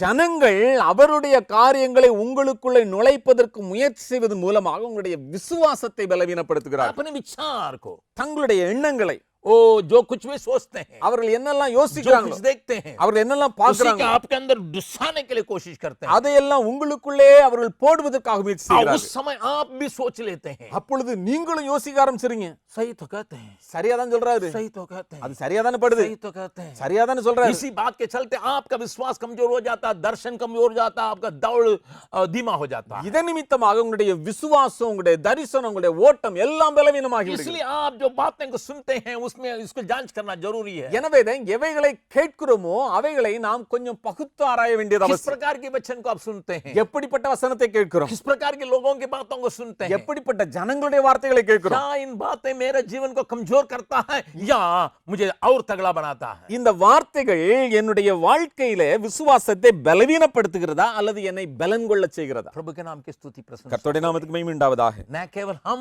खुद कमजोर हो जाते हैं, நாம் மாத்திரம் பலவீனப்படுவதல்ல, अन्य लोगों को भी कमजोर करा देते हैं. மற்றவர்களையும் பலவீனப்படுத்துவதாய் மாறி हमारे बोल कई लोगों को कमजोर कर देता है. நம்முடைய வார்த்தைகள் अनेகரை பலவீனப்படுத்தி விடுகிறது. 10 लोगों की बातों को सुन के पूरा इजरायली लोग रोने लगे करके लिखा है. இந்த 10 பேருடைய வார்த்தைகளை கேட்டு முழு இஸ்ரவேலரும் அங்கே அழுதார்கள் என்று அங்கு 14 வேதத்தில் अध्याय பார்க்கிறோம். में देखते हैं हम मिस्र में लौट जाएंगे करके सोच रहे हैं. 14வது அதிகாரத்துல பார்க்கிறோம், நம்ம எகிப்து தேசத்துக்கு திரும்பி போயிடலாம்னு एक சொல்றாங்க. और अगुआ को देख लेंगे. இன்னொரு தலைவனை நமக்கு உண்டு பண்ணுன்னு சொல்றாங்க. इनके मूसा के साथ हम नहीं जा सकते हैं. இந்த மோசேயோடு கூட என்னால போக முடியாது. एक प्रकार की एक वो हलचल मच गया उनके बीच में. இங்கே இப்படிப்பட்ட ஒரு பெரிய குழப்பமான சூழ்நிலை உண்டாகி விடுகிறது. केवल मुंह के वचन, வாயின் வார்த்தைகள், थोड़ा सा கொஞ்சம் வாயினால சொன்ன வார்த்தைகள், आज आपको आपके कानों में किस प्रकार की बातों को आप स्वीकार करते हैं. உங்களுடைய காதுகளில் எப்படிப்பட்ட வார்த்தைகளுக்கு நீங்கள் இடம் கொடுக்கிறீர்கள்? प्रभु के नाम की स्तुति प्रशंसा. கர்த்தருடைய हो. நாமத்துக்கு மகிமை உண்டாவதாக. हमारे विवेक को भी कभी कभी कमजोर करने की बातों को हम देखते हैं. நம்முடைய மனசாட்சியும் சில நேரங்களிலே பலவீனப்படுத்துவதை நாம் பார்க்க முடியும். देखिएगा रोमियो का 14 अध्याय, ரோமர் 14வது அதிகாரம், उसका पहला पद को देखेंगे. அதனுடைய முதலாவது வசனத்தை பார்க்கலாம். रोमियो उसका 14 अध्याय, ரோமர் 14வது அதிகாரம் முதலாவது வசனம், उसका पहला अध्याय में हम पहला पद में हम देखते हैं, முதலாவது வசனத்தை பார்க்கலாம். जो विश्वास में निर्बल है उसे अपने संगति में ले लो, परंतु उसकी शंकाओं पर विवाद करने के लिए नहीं. விசுவாசத்தில் பலவீனம் உள்ளவர்களை சேர்த்துக் கொள்ளுங்கள், ஆனாலும் அவனுடைய மன ஐயங்களை குற்றமாய் நிர்ணயிக்காமல் இருங்கள். यहाँ ये बहुत सुंदर बात को पौलुस लिखता है. இங்கே அப்போஸ்தலன் பவுல் மிக தெளிவாய் சொல்கிறார். कुछ लोग जो कमजोर है उनके अंदर शंका है, அங்கே கொஞ்சம் பலவீனமா இருக்கிறவங்களுக்குள்ள சில மன ஐயங்கள் உண்டு, शक है. கொஞ்சம் சந்தேகம் இருக்கலாம். उस शक को लेके आप उनको दोषी ठहराने के लिए जब कोशिश करते हैं, आप उनको कमजोर करते हैं. அப்படிப்பட்ட அவர்களுடைய கொஞ்சம் சந்தேகமான காரியங்களை குறித்து அவர்களை குற்றம் தீர்க்க ஆரம்பிப்போமானால் அவர்களை இன்னும் நாம் பலவீனப்படுத்தி उनका விடுவோம். विवेक कमजोर हो जाता है. அவருடைய மனசாட்சி இன்னும் பலவீனமா போயிடும். बाइबल क्या बतलाती है? வேதம் என்ன अरे சொல்கிறது? उनको संगति में ले लो. அவர்களை நீங்கள் உங்களோடு கூட சேர்த்துக் கொள்ளுங்க. शक कर रहा है, கொஞ்சம் சந்தேகம் இருக்கதான் செய்து इसको हटा को मत, அத அவங்கள நீங்க விலக்காதீங்க. ले लो. அவர்களையும் சேர்த்துக் கொள்ளுங்கள். क्योंकि उनका विवेक जो है ठेस नहीं खाना. ஏனென்றால் அவருடைய மனசாட்சியை குற்றப்படுத்த வேண்டாம். देखिए संदेह को लाख है, कई लोग जो है दूसरों के जीवन को बर्बाद कर देते हैं.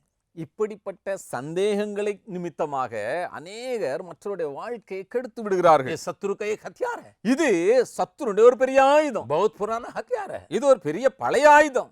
आदम और हवा को धोखा कैसा दिया? ஆதாமுக்கும் ஏவாளையும் எப்படி ஏமாற்றினான்? हवा से आके कहा ये क्या कहा है? ஏவாள்கிட்ட சொன்னா இப்படி சொன்னாரா? एक संदेह को ला देता. கொஞ்சம் அப்படியே ஒரு சந்தேகத்தை, ऐसा हो सकता है, அப்படிலாம் நடக்க முடியுமா? ऐसे ही हो सकता होगा. அப்படிலாம் இருக்கலாம். इस प्रकार की बातों को डालने से लोगों के अंदर की विश्वास, दर्शन, विवेक कमजोर होके फिर शारीरिक कमजोरी के मिलाता है. இப்படிப்பட்ட காரியத்தின் நிமித்தமாக அவருடைய மனசாட்சி, அவருடைய விசுவாசம் பலவீனமாகி சரீரத்திலும் பலவீனமாகிறார்கள். प्यारों, इस सवेरे के समय में பிரியமானவர்களே, இந்த கால வேளையில परमेश्वर हमसे बर्ताव करने पाए. ஆண்டவர் நம்மோடு கூட பேசுவாராக. हमारे कमजोरी का कारण किसी आत्मा का अटैक किसी व्यक्ति के द्वारा हमारे पास पहुंचता हो. நம்முடைய பலவீனத்திற்கான காரணம் சத்ருவினாலே ஏக்கப்படுகிற மனிதர்கள் மூலமாக வரலாம். एक और घटना को मैं दिखाने के लिए चाहता हूं. இன்னொரு காரியத்தையும் உங்களுக்கு நான் கொண்டு வருகிறேன். मरकुस रचित सुसमाचार மார்க் எழுதின சுவிசேஷம் 5वां अध्याय 5வது அதிகாரம் उसका 35वां पद को देखेंगे. 35வது वசனத்தை यहाँ பார்க்கலாம். यीशु आराधनालय के सरदार के साथ उसके घर के ओर बढ़ रहा है. இங்கே ஜெப ஆலய தலைவனோடு கூட ஆண்டவருடைய வீட்டுக்கு போகிறார். आराधनालय के सरदार के बेटी बहुत बीमार है. ஜெப ஆலய தலைவனுடைய மகள் மிகவும் வியாதியில் இருக்கிறாள். उसने आके यीशु से विनती किया, चलिए मेरे घर मेरी बेटी को छू के चंगा कर दीजिए. அங்கே ஆண்டவரிடத்துல வந்து ஜெப ஆலய தலைவன் அங்கே வேண்டிக் கொள்ளுகிறான், நீங்க எங்க வீட்டுக்கு வந்து நீர் தொட்டு சுகத்தை கொடுங்க. रास्ता में ही कुछ लोग मिल रहे हैं. வழியில போய் கொண்டிருக்கும் போதே கொஞ்சம் பேர் வந்து சந்திக்கிறாங்க. उनका सही बात को ही कहते हैं, परंतु उसमें एक और बात को भी जोड़ देते हैं. சரியா தான் சொல்றாங்க, அதோடு கூட இன்னொன்னையும் கொஞ்சம் கலந்து சொல்றாங்க. ये घर ले जाते जाते वहां उसकी बेटी की मृत्यु हो रही है. ஆண்டவரை அழைத்து கொண்டு போய் கொண்டிருக்கும் போதே அங்க மகளுடைய மரணம் உண்டாகுது. वो तो सही बात है, அது சரிதான், मर गई जरूर, அங்க இறந்துட்டா. लेकिन उनको कहाँ क्या करना चाहिए था? அங்க என்ன செஞ்சிருக்கணும்? 35 पद को पढ़ेंगे. 35வது வசனத்தை வாசிக்கலாம். वो ये कह ही रहा था कि आराधनालय के सरदार के घर से लोगों ने आकर कहा, तेरी बेटी तो मर गई, अब गुरु को क्यों दुख देता है? அவர் இப்படி பேசிக் கொண்டிருக்கையில் ஜெப ஆலய தலைவனுடைய வீட்டிலிருந்து சிலர் வந்து, உம்முடைய குமாரத்தி மரித்து போனால் இனி ஏன் போதகரை வருத்தப்படுத்துகிறீர் என்றார்கள். इसका कहने का क्या दरकार है? இதை சொல்ல வேண்டிய என்ன அவசியம் உண்டு? ठीक है, तुम्हारे घर में भारी दुख हो गया, अभी உங்க வீட்டுல ஒரு பெரிய துக்கம் உண்டாயிருச்சு, तुम्हारी बेटी की मृत्यु हो गई. உன் மகள் மரித்துட்டா.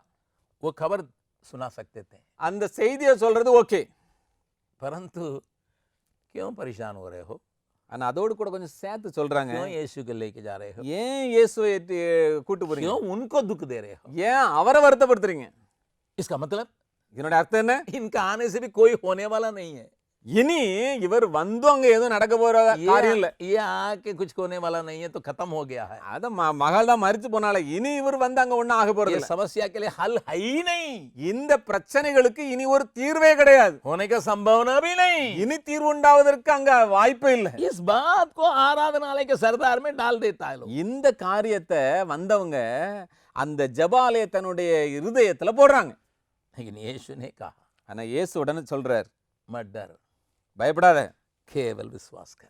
விசுவாசம் உள்ளவனா இரு. प्रभु के नाम की स्तुति प्रशंसा. கர்த்தருடைய நாமத்துக்கு மகிமை உண்டாவதாக. कई लोगों की बोली हमारे अंदर हमारे विश्वास को कमजोर करने के लिए ताकत रखता करके आपको पहचानने के लिए इस बात को मैं कह रहा हूं. நான் இதை சொல்லக்கூடிய காரணம் என்னன்னா, அநேகருடைய வார்த்தைகள் உங்களுடைய விசுவாசத்தை பலவீனப்படுத்தக்கூடும்.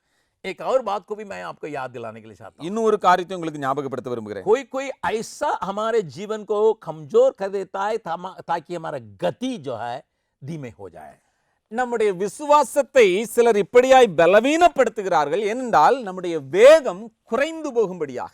एक बात को मैं दिखाने के लिए चाहता हूं. இன்னொரு காரியத்தை உங்களுக்கு நான் காண்பித்து கொடுக்க விரும்புகிறேன். यहोशू की किताब யோசுவாவின் புஸ்தகம் उसका 11 अध्याय 11வது அதிகாரம். वहां पर आप एक बात को देख सकते हैं. அங்கே ஒரு காரியத்தை நாம் பார்க்கலாம். यहोशू की किताब யோசுவா उसका 11 अध्याय 11வது அதிகாரம் उसमें 9वां पद को हम पढ़ेंगे. 9வது வசனத்தை வாசிக்கலாம். यहाँ यहोशू एक काम कर रहा है. இங்கே யோசுவா ஒரு வேலை செய்கிறார்.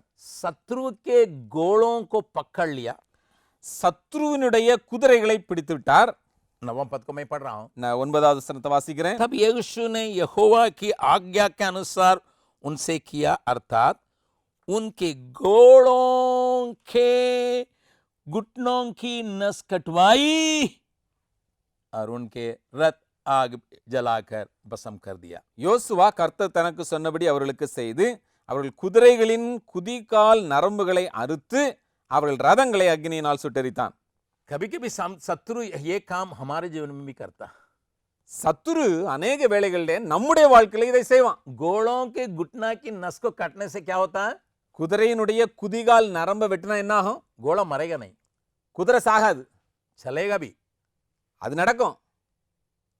लेकिन दौड़ नहीं सकता. ஆனா ஓட முடியாது. चलेगा, அது நடக்க முடியும், खाएगा, அது நடக்க முடியும், पिएगा, அது சாப்பிடும், குடிக்கும், सब कुछ करेगा, எல்லாம் செய்யும். परंतु दौड़ना और युद्ध करने के लायक नहीं रहेगा. ஆனா ஓட முடியாது, யுத்தம் செய்ய முடியாது. जो घोड़ा में ताकत नहीं है, எந்த குதிரையில இப்படிப்பட்ட பலன் இல்லையோ, जो घोड़ा लड़ाई के लिए तैयार नहीं है, எந்த குதிரை யுத்தத்துக்கு ஆயத்தமா இல்லையோ, जो घोड़ा जो है काम में नहीं आ सकता, जिस काम के लिए वो तैयार किया गया है, எந்த வேலைக்கு இந்த குதிரை ஆயத்தமாக்கப்பட்டது அந்த வேலைக்கு லாயக்கு இல்லைன்னா क्या काम है? அதனால என்ன பிரயோஜனம்? ये काम शत्रु करता है. இந்த வேலையை சத்துரு செய்கிறான். कई लोग सेवकाई में भी होंगे, அநேகர் ஊழியத்திலும் இருக்கலாம்.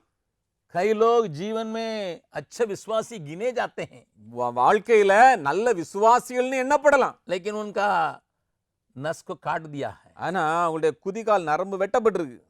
इसलिए वो दौड़ नहीं सक रहे हैं. எனவே ஓட முடியாது. आप उसको उनको कितना भी कोशिश कीजिए वो दौड़ेगा नहीं. ஏன் நீங்க எவ்வளவு முயற்சி பண்ணினாலும் कितना ஓட வைக்க भी முடியாது. मदद कीजिए, कुछ काम का नहीं. நீங்க எவ்வளவு உதவி பண்ணாலும் ஓட வைக்க முடியாது. क्योंकि शत्रु चाहता है कि उससे लड़ाई करने के लिए विश्वासी लोग, सेवक लोग तैयार नहीं रहे. ஏனென்றால் சத்துரு எப்படியாய் வாஞ்சிக்கிறான், விசுவாசிகள் ஊழியர்கள் அவனோடு கூட சண்டையிடாமல் இருக்கட்டும். मान लीजिए 10 घोड़ा कला दीजिएगा जिसका नस कटा है, 10 குதிரையை கூட்டுவாங்க, அந்த நரம்பு வெட்டப்பட்ட குதிரை. गिनती के लिए 10 हो सकता है, நம்பருக்கு சொல்லலாம் 10 लेकिन குதிரை. काम के लिए कुछ भी काम नहीं हो सकता. ஆனா வேலைக்கு ஒண்ணும் உதவாது. आज मसीह कलीसिया में कई लोगों की हालत यही है. இன்றைக்கு கிறிஸ்தவ சபையினுடைய அநேக விசுவாசிகள் நிலைமை தான். संख्या में उनको गिन सकते हैं, ஒருவேளை எண்ணிக்கையில அவர்களை எல்லாம் கொண்டறலாம். लेकिन आत्मिक लड़ाई में उनसे कोई काम का नहीं. ஆனா ஆவிக்குரிய போராட்டத்திலே யுத்தத்திலே அவர்களுக்கு ஒரு வேலையும் இல்லை. हमारा वचन, हमारा शरीर की कमजोरियां या हमारा विवेक की कमजोरी हमें ताकत को खोने के लिए पूरा पूरा कार्य करता है. நம்முடைய வாழ்க்கையிலே, சரீரத்திலே, நம்முடைய மனசாட்சியிலே, நம்முடைய விசுவாசத்திலே இந்த பலவீனம் அப்படிப்பட்ட காரியங்களை செய்யக்கூடும். प्रभु के नाम की स्तुति प्रसन्न. கர்த்தருடைய நாமத்துக்கு மகிமை உண்டாவதாக. इस कारण இது நிமித்தமாக हमारे अंदर एक और गलती आने की संभावना है. நம்முடைய வாழ்க்கையில இன்னொரு தவறும் நடக்கக்கூடும். कौन सा गलती है? என்ன தவறு? ऐसे कमजोर लोगों को हम गिरना कर देते हैं. அப்படி பலவீனமா இருக்கிறவங்கள ஒதுக்கி தள்ள ஆரம்பிச்சிடும். उनको हम किसी भी चीज में इस्तेमाल कर नहीं पाते हैं. நாம் அப்படிப்பட்டவர்களை எந்த காரியத்திற்கும் உபயோகப்படுத்த மாட்டோம். लेकिन एक महत्वपूर्ण बात को मैं यहाँ पर कहने के लिए चाहता हूँ. இங்கே ஒரு மகத்துவமான காரியத்தை சொல்ல இருக்கிறேன். पहला कोरिन्थियों 1 கொரிந்தியர் उसका 12वां अध्याय में 12வது அதிகாரம் परमेश्वर एक बहुत बहुमूल्य बात को हमारे लिए लिखकर रखा है. அங்கே ஒரு விசேஷித்த காரியத்தை ஆண்டவர் எழுதி வைத்திருக்கிறார். इसलिए मैंने रोमियो में दिखाया, ऐसे कमजोर लोगों को निकाल दो मत, उनको ले लो, साथ ले लो करके पौलुस सलाह देने का कारण यही है. எனவேதான் பவுல் இப்படியாக ஒரு ஆலோசனை கொடுக்கிறார். அப்படிப்பட்ட பலவீனமானவர்களை சேர்த்துக் கொள்ளுங்கள். यहाँ पर 12 अध्याय को खोलिए, पहला कोरिन्थियों 1 கொரிந்தியர் 12வது அதிகாரம் वहां पर 22वां पद का देखिएगा. 22வது வசனத்தை பாருங்க. परंतु देह के वे अंग जो दूसरों से निर्बल लगते हैं बहुत ही आवश्यक है. சரீர அவயவங்களில் பலவீனமுள்ளவர்களாய் காணப்படவைகளே மிகவும் வேண்டியவைகளாய் இருக்கிறது. मेरी बेटी ऑलिव को डॉक्टर आइसक जब वेलूर हॉस्पिटल में रहने समय तुम गीत गाती है ना बेटा, गाओ करके जब कह रहे थे. டாக்டர் ஐசக் என்னுடைய மகள் ஆலிவை சிஎம்சியில் வைத்திருக்கும் பொழுது அவரிடத்துல இப்படியாய் சொன்னார், நீ நல்லா பாடுவியே மகளே, நீ ஒரு பாடலை பாடு. जैसा आपको मालूम है वो कैंसर में पीड़ित थी. நீங்கள் அறிந்திருக்கிறபடி அவள் கேன்சர் வியாதினாலே பாதிக்கப்பட்டிருந்தாள். सिर से लेकर पांव तक हड्डी हड्डी में उसका कैंसर फैल गया था. உச்சியிலிருந்து உள்ளங்கால் வரைக்கும் ஒவ்வொரு எலும்பிலும் அந்த கேன்சர் பரவி இருந்தது. और वो दर्द के साथ थे वहां थी. அவள் மிகுந்த வேதனையின் மத்தியில தாங்க இருந்தா. डॉक्टर आइजक हम लोगों का एक पारिवारिक दोस्त होने के चलते वे मिलने के लिए आए थे. டாக்டர் ஐசக் எங்களுடைய குடும்ப நண்பராக இருந்தபடினாலே அவளை சந்திப்பதற்காக उसको வந்தார். उत्साहित करने के लिए उन्होंने कहा कि तुम एक गीत गाती है ना. அவளை உற்சாகப்படுத்துறதுக்காக அவர் சொன்னாரு, நீ பாடுவல்ல. तुरंत उसने एक गीत गाई जिसको मैं अभी भी अपने कानों में गूंजते हुए सुनता हूँ. ஒரு பாடல் இப்படியாய் பாடினால் அந்த பாடல் இப்பொழுது என் காதுகளிலே கேட்கிறேன். பலவீனன் என்று தள்ளிவிடாமல் பலத்தால் இடை கட்டினீர், பலத்தால் இடை கட்டினீர். பலவீனன் என்று தள்ளிவிடாமல் பலத்தால் இடை கட்டினீர், பலத்தால் இடை கட்டினீர். எத்தனை நன்மைகள் எனக்கு செய்தீர், எப்படி நன்றி சொல்வேன், நான் எப்படி நன்றி சொல்வேன். எத்தனை நன்மைகள் எனக்கு செய்தீர், எப்படி நன்றி சொல்வேன், நான் எப்படி நன்றி சொல்வேன். நன்றி ராஜா, நன்றி ராஜா, நன்றி ராஜா, இயேசு ராஜா. நன்றி ராஜா, நன்றி ராஜா, நன்றி ராஜா, நன்றி ராஜா. निर्बल जानकर त्यागा नहीं मुझको, दृढ़ किया अपने बल से, दृढ़ किया अपने बल से. निर्बल जानकर त्यागा नहीं मुझको, दृढ़ किया अपने बल से, दृढ़ किया अपने बल से. कितना भलाई मुझसे किया, कैसे मैं धन्य कहूँ प्रभु, कैसे मैं धन्य कहूँ. धन्य राजा, धन्य राजा, धन्य राजा, यीशु राजा. निर्बल जानकर त्यागा नहीं मुझको. பலவீனன் என்று அறிந்த பின்னும் என்னை அவர் தள்ளிவிடவில்லை. इस बात को मन में रखते पौलुस लिखता है, இதை மனதிலே கொண்டவராக பவுல் இப்படியாய் எழுதுகிறார். उन बातें जो हमारे अंग में निर्बल लगते हैं, சரீர அவயவங்களில் பலவீனம் உள்ளவைகளாய் காணப்படுகிறவைகளே दूसरों से निर्बल लगते हैं. மற்றவர்களுக்கு முன்பதாக பலவீனமாக காணப்படும். दोनों को अगर कंपेयर किया गया वो कमजोर है, ரெண்டையும் கம்பேர் பண்ணி பார்த்தா அது பலவீனம் தான். लेकिन प्रभु कहता है बहुत ही आवश्यक. இங்க ஆண்டவர் சொல்லுகிறார் மிகவும் வேண்டியவைகள். एक मिनट अपने मन में इन बातों को लाने के लिए कोशिश कीजिए. ஒரு நிமிஷம் இந்த காரியங்களை கொஞ்சம் மனதில கொண்டு வர முயற்சி शायद பண்ணலாம். आप कमजोर महसूस करते हैं, ஒருவேளை நீங்கள் பலவீனமா எண்ணப்படலாம். आपका विश्वास कमजोर दिखाई पड़ता है, உங்களுடைய விசுவாசம் பலவீனமாய் एक காணப்படலாம். विवेक कमजोर दिखाई पड़ता है, உங்களுடைய மனசாட்சி பலவீனமா இருக்கலாம். शारीरिक तौर से आप कमजोर दिखाई पड़ते हैं. சரீர பிரகாரமாக பலவீனமா இருக்கலாம்.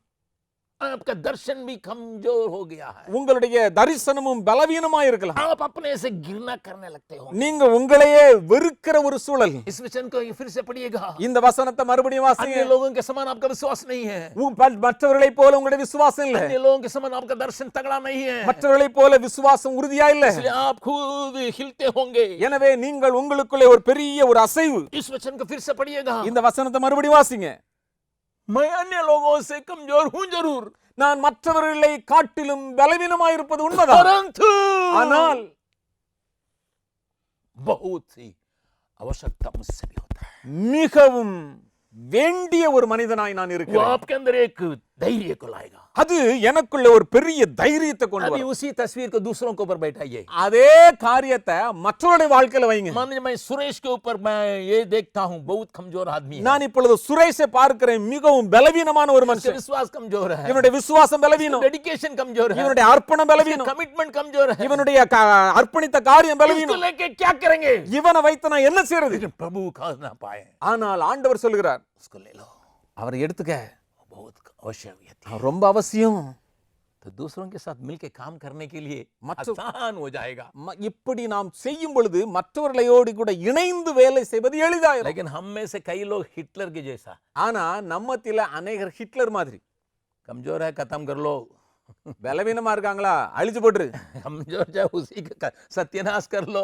பலவீனமா இருக்கிறானா அவனை ஒண்ணு இல்லாம ஆக்கிரு. कमजोर लोग हमारे लिए जरूरत नहीं है, பலவீனமா இருக்கிறவங்க நமக்கு வேண்டாம், हमारे लिए मजबूत लोग चाहिए. எனக்கு நல்ல பலன் உள்ளவங்க தான் வேணும். साउल राजा जब कभी पहलवानों को देखता तो ले लेता था, சவுல் ராஜா பலவீனமான நல்ல யுத்த வீரர் நல்ல அதுல பார்த்தா உடனே எடுத்துடுவான். लेकिन दाऊद उल्टा है. ஆனா தாவீது தலைகீழா, उसके साथ जितने लोग थे कमजोर थे. அவனோடு கூட இருந்தவங்க எல்லாம் பலவீனம். अरे काम आएगा, ஏதாவது வேலைக்கு ये भी ஆகும், काम आएगा, அவன் வேலைக்கு ஆகும், ये भी काम आएगा. இதுவும் வேலைக்கு ஆகும். हमारा मनसा क्या, நம்முடைய மனது எப்படி, हमारा विचार क्या, நம்முடைய எண்ணம் எப்படி, ये न केवल हमें उत्साहित करता है, இது நம்மை மாத்திரம் உற்சாகப்படுத்தும், औरों को उत्साहित करता है. மற்றவர்களை உற்சாகப்படுத்தணும். यही दल और कम्युनिटी और कलीसिया के अंदर का विचार होने का आवश्यकता है. இதுதான் ஒரு கூட்டத்திற்குள்ளே சபைக்குள்ளே வர வேண்டிய முக்கியமான காரியம். प्रभु के नाम की स्तुति में கர்த்தருடைய நாமத்துக்கு மகிமை உண்டாவதாக. इस आराधना में परमेश्वर हमसे बर्ताव करने पाए. இந்த ஆராதனையில் ஆண்டவர் நம்மோடு கூட பேசுவாராக. शायद आप कुछ लोगों की बातों को सुन के कमजोर हो गए होंगे, ஒருவேளை சிலருடைய வார்த்தைகளை கேட்டு நீங்கள் பலவீனமாக இருக்கலாம். या अमलेक आपको अटैक करने के चलते आप कमजोर हो गए होंगे, அமலேக்கியன் உங்களை தாக்கினபடியினாலே பலவீனமாக இருக்கலாம். या किसी ने आपके ऊपर टिप्पणी किया वो आपको कमजोर कर दिया होगा. உங்களுக்கு மேல சிலர் பேசின வார்த்தைகள் நிமித்தமாக நீங்கள் பலவீனமாக இருக்கலாம். इसलिए पौलुस कहता है, எனவேதான் பவுல் சொல்லுகிறார், पहला कुरिन्थियों 1 கொரிந்தியர் 8 अध्याय का 7 पद को पढ़ेंगे. 8வது அதிகாரம் 7வது வசனம். 8 अध्याय का 7वां पद को पढ़ेंगे. 8வது அதிகாரம் 7வது வசனம்.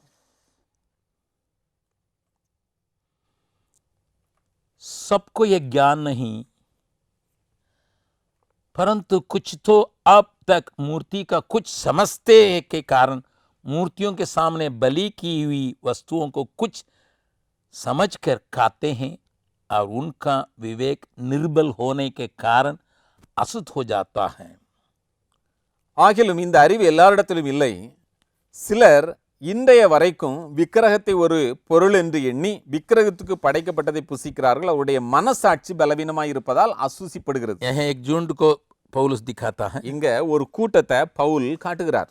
मूर्ति के सामने रखा हुआ चीज को वे खाते नहीं है. விக்கிரகத்துக்கு முன்பதாக படைக்கப்பட்டதை சாப்பிடாத கூட்டம். ठीक है, ஓகே, क्योंकि बाइबल मना की है. ஏனென்றால் வேதம் அதுக்கு அனுமதி அளிக்கல. उसको कुछ नहीं समझ. ஓகே, அது நோ ப்ராப்ளம். लेकिन 11 और 12 पद को पढ़िएगा तब है. 11 12வது வசனத்தை வாசிப்போமே. एक आदमी है, अरे मूर्ति वूर्ति कुछ नहीं है, ஒரு மனுஷன் சொல்றான், அந்த விக்கிரம் எல்லாம் ஒன்றும் மேட்டர்ல ஒன்றும் இல்லை, उसको खाने से हमें कुछ नहीं हुआ. அது சாப்பிட்றதுனால ஒன்றும் பிரச்சனை இல்லை. ये तगड़ा विश्वास का, அது ரொம்ப ஸ்ட்ராங்கான விசுவாசம். ये कमजोर विश्वासी है, ஆனா ஒரு பலவீனமான ஒரு விசுவாசி, ये तगड़ा विश्वासी है. ஒரு பலமுள்ள ஒரு விசுவாசி. लेकिन यहाँ बातों को पौलुस क्या दिखाने के लिए चाहता है? ஆனால் இங்க பவுல் காரியத்தை எப்படி சொல்ல விரும்புறாரு? 11 12 11 12 इस रीति से तेरे ज्ञान के कारण वो निर्बल भाई जिसके लिए मसीह मरा नष्ट हो जाएगा. इस प्रकार भाइयों के विरोध अपराध करने से और उनके निर्बल विवेक को चोट पहुंचाने से तुम मसीह के विरोध अपराध करते हो. பலவீனமுள்ள சகோதரன் உன் அறிவு நிமித்தம் கெட்டு போகலாமா? அவனுக்காக கிறிஸ்து மரித்தாரே.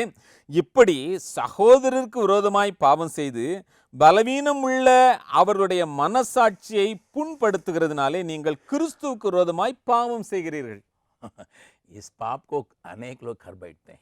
இந்த பாவத்தை அநேகர் செய்து कई लोगों को चोट पहुंचाने में माहिर लोग होते हैं. அநேகருடைய வாழ்க்கையில காயப்படுத்துறதுல அவர்கள் மிகவும் வல்லமை உள்ளவர்களா இருக்காங்க. उनको बहुत खुशी भी लगती है. அது ரொம்ப அவங்களுக்கு சந்தோஷத்தையும் கொடுக்குது. उनको विवेक में चोट पहुंचाना है. அவங்களுடைய மனசாட்சியில நாம் அவங்களுக்கு ஏதாவது புண்ணு உண்டாக்கணும். बेचारा वो उसमें कमजोर है. அதுல அவர் பலவீனமா இருக்கிறாரு. गलत नहीं कर रहा है, தப்பு செய்யல. लेकिन खाने से उसको मन में अच्छा नहीं लगता है. ஆனா சாப்பிடுறதுனால அவருடைய மனசு சரியில்லை. और उसके सामने खाने वालों को भी अरे कैसा खाते हैं करके वो सोचता है. அதை சாப்பிடுறவங்களையும் பார்க்கும்போது அது எப்படி சாப்பிடுறாங்க அப்படின்னு நினைக்கிறாரு. लेकिन ये तगड़ा व्यक्ति, ஆனா இந்த பலமுள்ள இந்த மனுஷன் निर्बल आदमी के विवेक को चोट पहुंचाने में माहिर होने के चलते பலவீனமுள்ள அவருடைய மனசாட்சியை புண்படுத்துகிறதுல அவங்க பலனா இருக்கிறதுனால अपराध मसीह के विरोध करता है. அவர்கள் கிறிஸ்துவுக்கு விரோதமாய் பாவம் செய்கிறவர்களாய் இருக்கிறார்கள். प्रभु के नाम की स्तुति प्रशंसा हो. கர்த்தருடைய நாமத்துக்கு மகிமை உண்டாவதாக. प्रभु में सहायता करने पाए. ஆண்டவர் நமக்கு கிருபை செய்யட்டும். पौलुस वहां पर तुरंत उत्तर भी देता है. பவுல் இங்கே அதற்கு பதிலையும் சொல்லுகிறார். अगर कोई कमजोर है, சிலர் பலவீனமாய் இருக்கிறாங்கன்னா उसके सामने कुछ बातों को तुम अवॉइड करो भाई. நீங்க சில காரியங்களை அவரிடத்துல இருந்து விலக்கிருங்க. 13वां पद में वही बात कर. 13வது வசனத்துல அதை தான் அவர் சொல்றாரு. उस भाई को तुम और कमजोर मत करो. நீ அந்த சகோதரனை இன்னும் பலவீனமாக்காத. उनको ठोकर नहीं पहुंचाओ. அதை எதையாவது சொல்லி குற்றப்படுத்தாதீங்க. चोट पहुंचा मत. அவங்களுக்கு நீங்க புண்படுத்தாதீங்க. उनको सेफ गार्ड करो. அவங்களை நீங்க கொஞ்சம் பாதுகாப்பா வைங்க. What is the meaning behind it? इसके पीछे क्या अर्थ है? Safe guard the weaklings. वो जो कमजोर लोगों को आप थोड़ा सुरक्षा दीजिएगा. संभालिए. आप थोड़ा நீங்க அவங்களை நீங்க கொஞ்சம் அப்படியே கேர் பண்ணுங்க. चोट पहुंचाने से उनको बचाइए. அவர்களை புண்படுகிற காரியத்திலிருந்து அவர்களை நீங்க கொஞ்சம் கேர் பண்ணுங்க. हमारा हृदय बहुत कमजोर है. நம்முடைய இருதயம் ரொம்ப பலவீனமா இருக்கு. लेकिन 24 घंटा पंपिंग करते रहता है. ஆனா 24 மணி நேரமும் பம்பிங் பண்ணிக்கிட்டே இருக்குது. जरूरत है. அது அவசியம். प्रभु ने उसको सुरक्षा के लिए बहुत बड़ा बड़ा हड्डियों का रख दिया. அதை பாதுகாக்கிறதுக்கு பெரிய பெரிய எலும்புகள் எல்லாம் ஆண்டவர் வச்சிருக்காரு. ताकि कोई मारे तो भी तुरंत वो घायल ना हो जाए. ஏனென்றா யாராவது அடிச்சா கூட உடனே அதுல காயம் படாம இருக்குது. लेकिन अगर बंदूक से कोई मारेगा, ஆனா துப்பாக்கியால சுட்டாங்கன்னா आर्मी में कोई क्या देते हैं? ஆர்மில என்ன கொடுக்குறாங்க? बुलेट प्रूफ वेस्ट को देते हैं. அங்க புல்லட் ஜாக்கெட் ஒன்னு கொடுக்குறாங்க. ताकि उससे वो गोली न जाए. ஏண்டா அதுல குண்டு தொலைக்காம இருக்கிறது. प्रभु क्या चाहता है? ஆண்டவர் என்ன விரும்புறார்? अरे भैया तुम दूसरों के लिए बुलेट प्रूफ जैकेट बन जाओ. நீங்க மற்றவர்களுக்காக புல்லட் ப்ரூஃப் ஜாக்கெட்டா மாறிடுங்க. या तुम बुलेट प्रूफ जैकेट पहन लो. இல்லனா நீங்க புல்லட் ப்ரூஃப் ஜாக்கெட்டை நீங்க போட்டுக்கோங்க. तुम्हारे कमजोरी चोट न खाए. உங்களுடைய பலவீனத்தினால நீங்கள் புண்படாதபடி. चोट आ जाएगा तो दर्शन, विश्वास, शरीर, विवेक सब कमजोर हो जाए. நீங்க புண்பட்டீங்க அப்படின்னா உங்களுடைய தரிசனம், உங்களுடைய மனசாட்சி, உங்களுடைய சரீரம் எல்லாம் பலவீனமாயிரும். तो आप अभी पूछेंगे हमसे, நீங்க ஒருவேளை கேட்கலாம், कौन सा जैकेट है? எப்படிப்பட்ட ஜாக்கெட்? बुलेट प्रूफ का जैकेट क्या है? புல்லட் ப்ரூஃப் ஜாக்கெட்னா என்ன? मैं एक ही बात को आपके सामने रख के मैं अंत करता हूँ. நான் ஒரு காரியத்தை உங்களுக்கு முன்னதாக வைத்து நான் முடிக்க விரும்புகிறேன். बहुत बड़ा लंबा विषय का मैं थोड़ा बहुत आपके साथ बांटने के लिए चाहा. நான் பெரிய ஒரு விஷயம் தான், காரியம் தான் இது. அதை நான் சுருக்கமாக உங்கள் மத்தியில் வைக்கிறேன். एक वचन को पढ़ेंगे. ஒரு வசனத்தை வாசிக்கலாம். इब्रानियों की पत्री, எபிரேயருக்கு எழுதின நிருபம், उसका 11 अध्याय, 11வது அதிகாரம், उसका 34 पद में एक बात को देखते हैं. 34வது வசனத்திலே நாம் ஒரு காரியத்தை பார்க்கலாம். इब्रानी 11 अध्याय का 34. எபிரேயர் 11வது அதிகாரம் 34வது वहां வசனம். पर लोगों के बारे में लिखा है, அங்கே ஜனங்களை குறித்து எழுதப்பட்டிருக்கிறது. निर्बलता में बलवंत हुए. 34 में, பலவீனத்தில் பலன் கொண்டார்கள். निर्बलता में बलवंत हुए. பலவீனத்தில் பலன் கொண்டார்கள். विश्वास को इस्तेमाल किया. அங்க விசுவாசத்தை உபயோகப்படுத்துறாங்க. वो निर्बलताओं में बलवंत हुए. பலவீனத்துல பலன் கொண்டாங்க.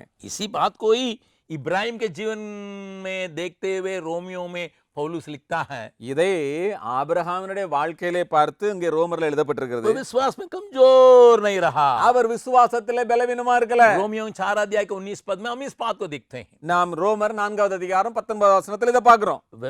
इब्राहिम जो है विश्वास में कमजोर नहीं रहा। அவர் விசுவாசத்திலே அவர் பலவீனனா இருக்கல. तो विश्वास जो है बलवान होने के लिए, बलवंत होने के लिए इब्राहिम ने क्या किया? இந்த விசுவாசத்துல பலமுள்ளவனா இருப்பதற்கு ஆபிரகாம் என்ன செய்தார்? 11 अध्याय के 11 पद को पढ़ेंगे। 11வது அதிகாரத்தின் 11வது வசனத்தை வாசிக்கலாம். वहां पर क्या लिखा है? அங்க என்ன எழுதப்பட்டிருக்கு? विश्वास से सारा ने आप बूढ़ी होने पर भी गर्भ धारण करने की सामर्थ पाई, क्योंकि उसने प्रतिज्ञा करने वाले को सच्चा जाना था। விசுவாசத்தினாலே சாராளும் வாக்குத்தத்தம் பண்ணினவர் உண்மை உள்ளவர் என்று எண்ணி கற்பந்தரிக்க பலனடைந்து வயது சென்றவளாயிருந்தும் பிள்ளை பெற்றாள். 8वां पद में क्या आगे आगे इब्राहिम के बारे में क्या लिखा है? ஆபிரகாமை குறித்து என்ன எழுதப்பட்டிருக்குது? वहां पर उसने विश्वास करने वाले जो है सामर्थी करके, यहां सारा देखिए वो वहां पर सच्चा करके देखा है। அங்கே நாம் பார்க்கிறோம் அவர் உண்மை உள்ளவர் என்று அங்கே பார்க்கிறார். प्रभु के नाम की स्तुति महिमा हो। கர்த்தருடைய நாமத்துக்கு மகிமை உண்டாவதாக. एक मिनट, इब्रानी 11 अध्याय, எபிரேயர் 11வது அதிகாரம், उस पद को थोड़ा सा मैं फिर याद दिलाने के लिए चाहता हूँ। அந்த காரியத்தை மறுபடியும் உங்களுக்கு ஞாபகப்படுத்த விரும்புகிறேன். 11 पद में सारा वो सच्चा है, मेरा परमेश्वर सच्चा है, मेरा परमेश्वर सच्चा है, मेरा परमेश्वर सच्चा है करके बोलते ही ताकत प्राप्त कर ली। சாராள் 11வது வசனத்துல பார்க்கிறோம் வாக்குத்தத்தம் பண்ணினவர் உண்மை உள்ளவர் என்று எண்ணி அவள் பலனை பெற்றாள். 18 पद में इब्राहिम के बारे में देखते हैं, वो जो है ताकत कैसा पाया? उसको मान लिया कि परमेश्वर सामर्थी है, सामर्थी है, सामर्थी है। 18வது வசனத்துல ஆபிரகாம் எப்படி பலனை பெற்றுக் கொண்டார்? தேவன் வல்லமை உள்ளவர் என்று சொல்லி अब्राहम कहता सामर्थी है, सामर्थी है, सामर्थी है। ஆபிரகாம் சொல்லுகிறார் தேவன் வல்லமை உள்ளவர். सारा कहती है वो सच्चा है, सच्चा है, सच्चा। சாராள் சொல்லுகிறாள் தேவன் உண்மை உள்ளவர். दोनों का विश्वास बिल्कुल तगड़ा हुआ। ரெண்டு பேருடைய விசுவாசமும் பயங்கர ஒரு பலனை பெற்று इसी விட்டது. बात को ही वहां पर 14 पद में देखें, बलहीनता में, निर्बलता में वे बल प्राप्त किए। இதைத்தான் 34வது வசனத்திலே பார்க்கிறோம், பலவீனத்திலே பலன் கொண்டார்கள். बार अपना मुंह से अंगीकार करने की आवश्यकता है। திரும்ப நம்முடைய வாயினால் அறிக்கை செய்ய வேண்டிய அவசியம் உண்டு. परमेश्वर सच्चा है, ஆண்டவர் உண்மையுள்ளவர். परमेश्वर सामर्थी है, தேவன் சர்வவல்லவர். परमेश्वर सच्चा है, தேவன் உண்மையுள்ளவர். परमेश्वर सामर्थी है। தேவன் சர்வவல்லவர். इस बात को दोहराने की वजह से இந்த காரியத்தை திரும்ப சொல்வதின் हमारा மூலமாக विश्वास तगड़ा होके நம்முடைய விசுவாசம் பலனடைந்து ये बुलेट प्रूफ जैकेट जैसा बन जाता ஒரு புல்லட் ப்ரூஃப் ஜாக்கெட் மாதிரி வந்துவிடும். है, ताकि किसी की बात, சிலருடைய எனவே எந்த மனிதனுடைய வார்த்தைகளோ, कोई घटनाएं எந்த ஒரு சம்பவங்களோ, या कोई काम किसी का எந்த ஒரு கிரியைகளோ हमें कमजोर करने से बचाता है। நம்மை பலவீனப்படுத்துவதில் நம்மை அது காக்க முடியும். अगर कमजोर भी है ஒருவேளை நாம் பலவீனமாக இருந்தாலும் संभालता है। நம்மை அது காத்துக்கொள்ளும். इसलिए एक बात को हम योएल नबी की किताब में देखते हैं। எனவே தான் நாம் யோவேல் தீர்க்கதரிசியுடைய புத்தகத்திலே பார்க்கிறோம். तीसरा अध्याय का 10वां पद में, 3வது அதிகாரம் 10வது வசனம். सॉरी, बलहीन भी अपने को कहें मैं वीर हूं। பலவீனனும் தன்னை பலவான் என்று சொல்வானாக. पहले हम विश्वास करें, முதலாவது நாம் விசுவாசிக்கணும், मुझे निर्बल करके वो त्यागा नहीं, என்னை அவர் பலவீனன் என்று தள்ளிவிடல, मुझे आवश्यक जस बनाया। நான் தேவை உள்ளவனாக அவர் வைத்திருக்கிறார். दूसरा, இரண்டாவது जो बलहीन है वो भी कहे பலவீனனும் சொல்லட்டும் मैं वीर हूं। நான் பலனுள்ளவன். प्यारों, इस आराधना में परमेश्वर आपसे बातचीत करने पाए। பிரியமானவர்களே, இந்த ஆராதனையிலே ஆண்டவர்களோடு கூட பேசுவார். आप अपने को कमजोर समझते होंगे ஒருவேளை நீங்கள் உங்களை பலவீனராய் நீங்கள் பார்க்கலாம். या दूसरों के कमजोरी को आप देखते होंगे। ஒருவேளை மற்றவர்களுக்குள்ள இருக்கிற பலவீனத்தை பார்க்கலாம். उनके साथ कैसा बर्ताव करना है, அவர்களோடு கூட எப்படி நீங்க இடைபடணும், अपने साथ कैसा बर्ताव करना है, உங்களோடு கூட எப்படி இடைபடணும், इस बात को समझने के लिए परमेश्वर आपकी आंखों को खोलने पाए। இவைகளை அறிந்து கொள்வதற்கு ஆண்டவர்களுடைய கண்களை திறப்பாரா. इसलिए पौलुस कहता है, எனவேதான் பவுல் சொல்லுகிறார், जब मैं कमजोर हूं मैं प्रभु में बलवंत நான் எப்பொழுது बलवंत நான் பலவீனனாய் இருக்கும் பொழுதே அவருக்குள் நான் பலனுள்ளவனாய் இருக்கிறேன். when I am weak then I am strong because of his grace। परमेश्वर का जो अनुग्रह से जब मैं कमजोर हूं तब मैं बलवान बन जाता हूं। विश्वास, अंगीकार और अनुग्रह। விசுவாசம், நாம் செய்கிற அறிக்கை, அவருடைய கிருபை, तीनों को लेके இந்த மூன்றையும் எடுத்து आप एक जैकेट का बना सकते हैं। நீங்க ஒரு பெரிய ஒரு ஜாக்கெட்டை உண்டு मैं பண்ணலாம். फिर कहने के लिए चाहता हूं, நான் திரும்பவுமாக சொல்ல விரும்புகிறேன், विश्वास விசுவாசம், और अंगीकार நீங்க அறிக்கை செய்கிற காரியம், और अनुग्रह, தேவனுடைய கிருபை, इसको मिला दीजिएगा। இந்த மூன்றையும் நாம் மிக்ஸ் பண்ணுவோமேயானால் बाहर की अटैक வெளியிருந்து வருகிற தாக்குதல் नहीं सकता है, உங்களை அணுகவே முடியாது. आपको कमजोरी हालत में भी वो सुरक्षा रखने की ताकत रखता है। உங்களுடைய பலவீனத்தின் மத்தியிலும் உங்களை பாதுகாப்பாய் வைக்க முடியும். प्रभु के नाम की स्तुति महिमा हो। கர்த்தருடைய நாமத்துக்கு மகிமை உண்டாவதாக. एक और बार उस बात को याद करें, இன்னொரு முறை கூட அவைகளை நாம் जरूर ஞாபகப்படுத்தலாம். मैं भीतर कमजोर समझ रहा हूं, உண்மையாகவே எனக்குள்ளே பலவீனத்தை பார்க்கிறேன். भीतर माया विश्वास मेरा डगमगा रहा है, என் உள்ளே இருக்கிற என்னுடைய விசுவாசத்தில் ஒரு பெரிய நடுக்கத்தை मेरा பார்க்கிறேன். शरीर कमजोर दिखाई पड़ता है, என்னுடைய சரீரமும் பலவீனமாய் मेरे காணப்படுகிறது. विवेक भी कमजोर किया गया है, என்னுடைய மனசாட்சியும் பலவீனமாய் காணப்படுகிறது. मेरा दर्शन कमजोर हो रहा है। என்னுடைய தரிசனம் பலவீனமாய் கொண்டு போகிறது. प्रभु मुझे सहायता करने पाए, ஆண்டவர் எனக்கு உதவி செய்வாராக. मेरा बलहीनता में मैं बल को प्राप्त करूंगा। என்னுடைய பலவீனத்தின் மத்தியிலே நான் பலத்தை பெற்றுக் கொள்ளுவேன். उस पद को जिसको मेरी बेटी उस वक्त में भी, पीड़ा के वक्त में भी गा के अपने को धैर्य समाई थी, उसको मैं फिर गाने के लिए चाहूंगा। என்னுடைய மகள் அப்படிப்பட்ட பலவீனத்தின் மத்தியிலும் அந்த பாடலை பாடி பலத்தை பெற்றுக்கொண்ட அந்த பாடலை மறுபடியும் நான் பாட விரும்புகிறேன். तमिल में और हिंदी में गाएंगे। தமிழிலையும் ஹிந்தியிலும் நான் பாடலாம்.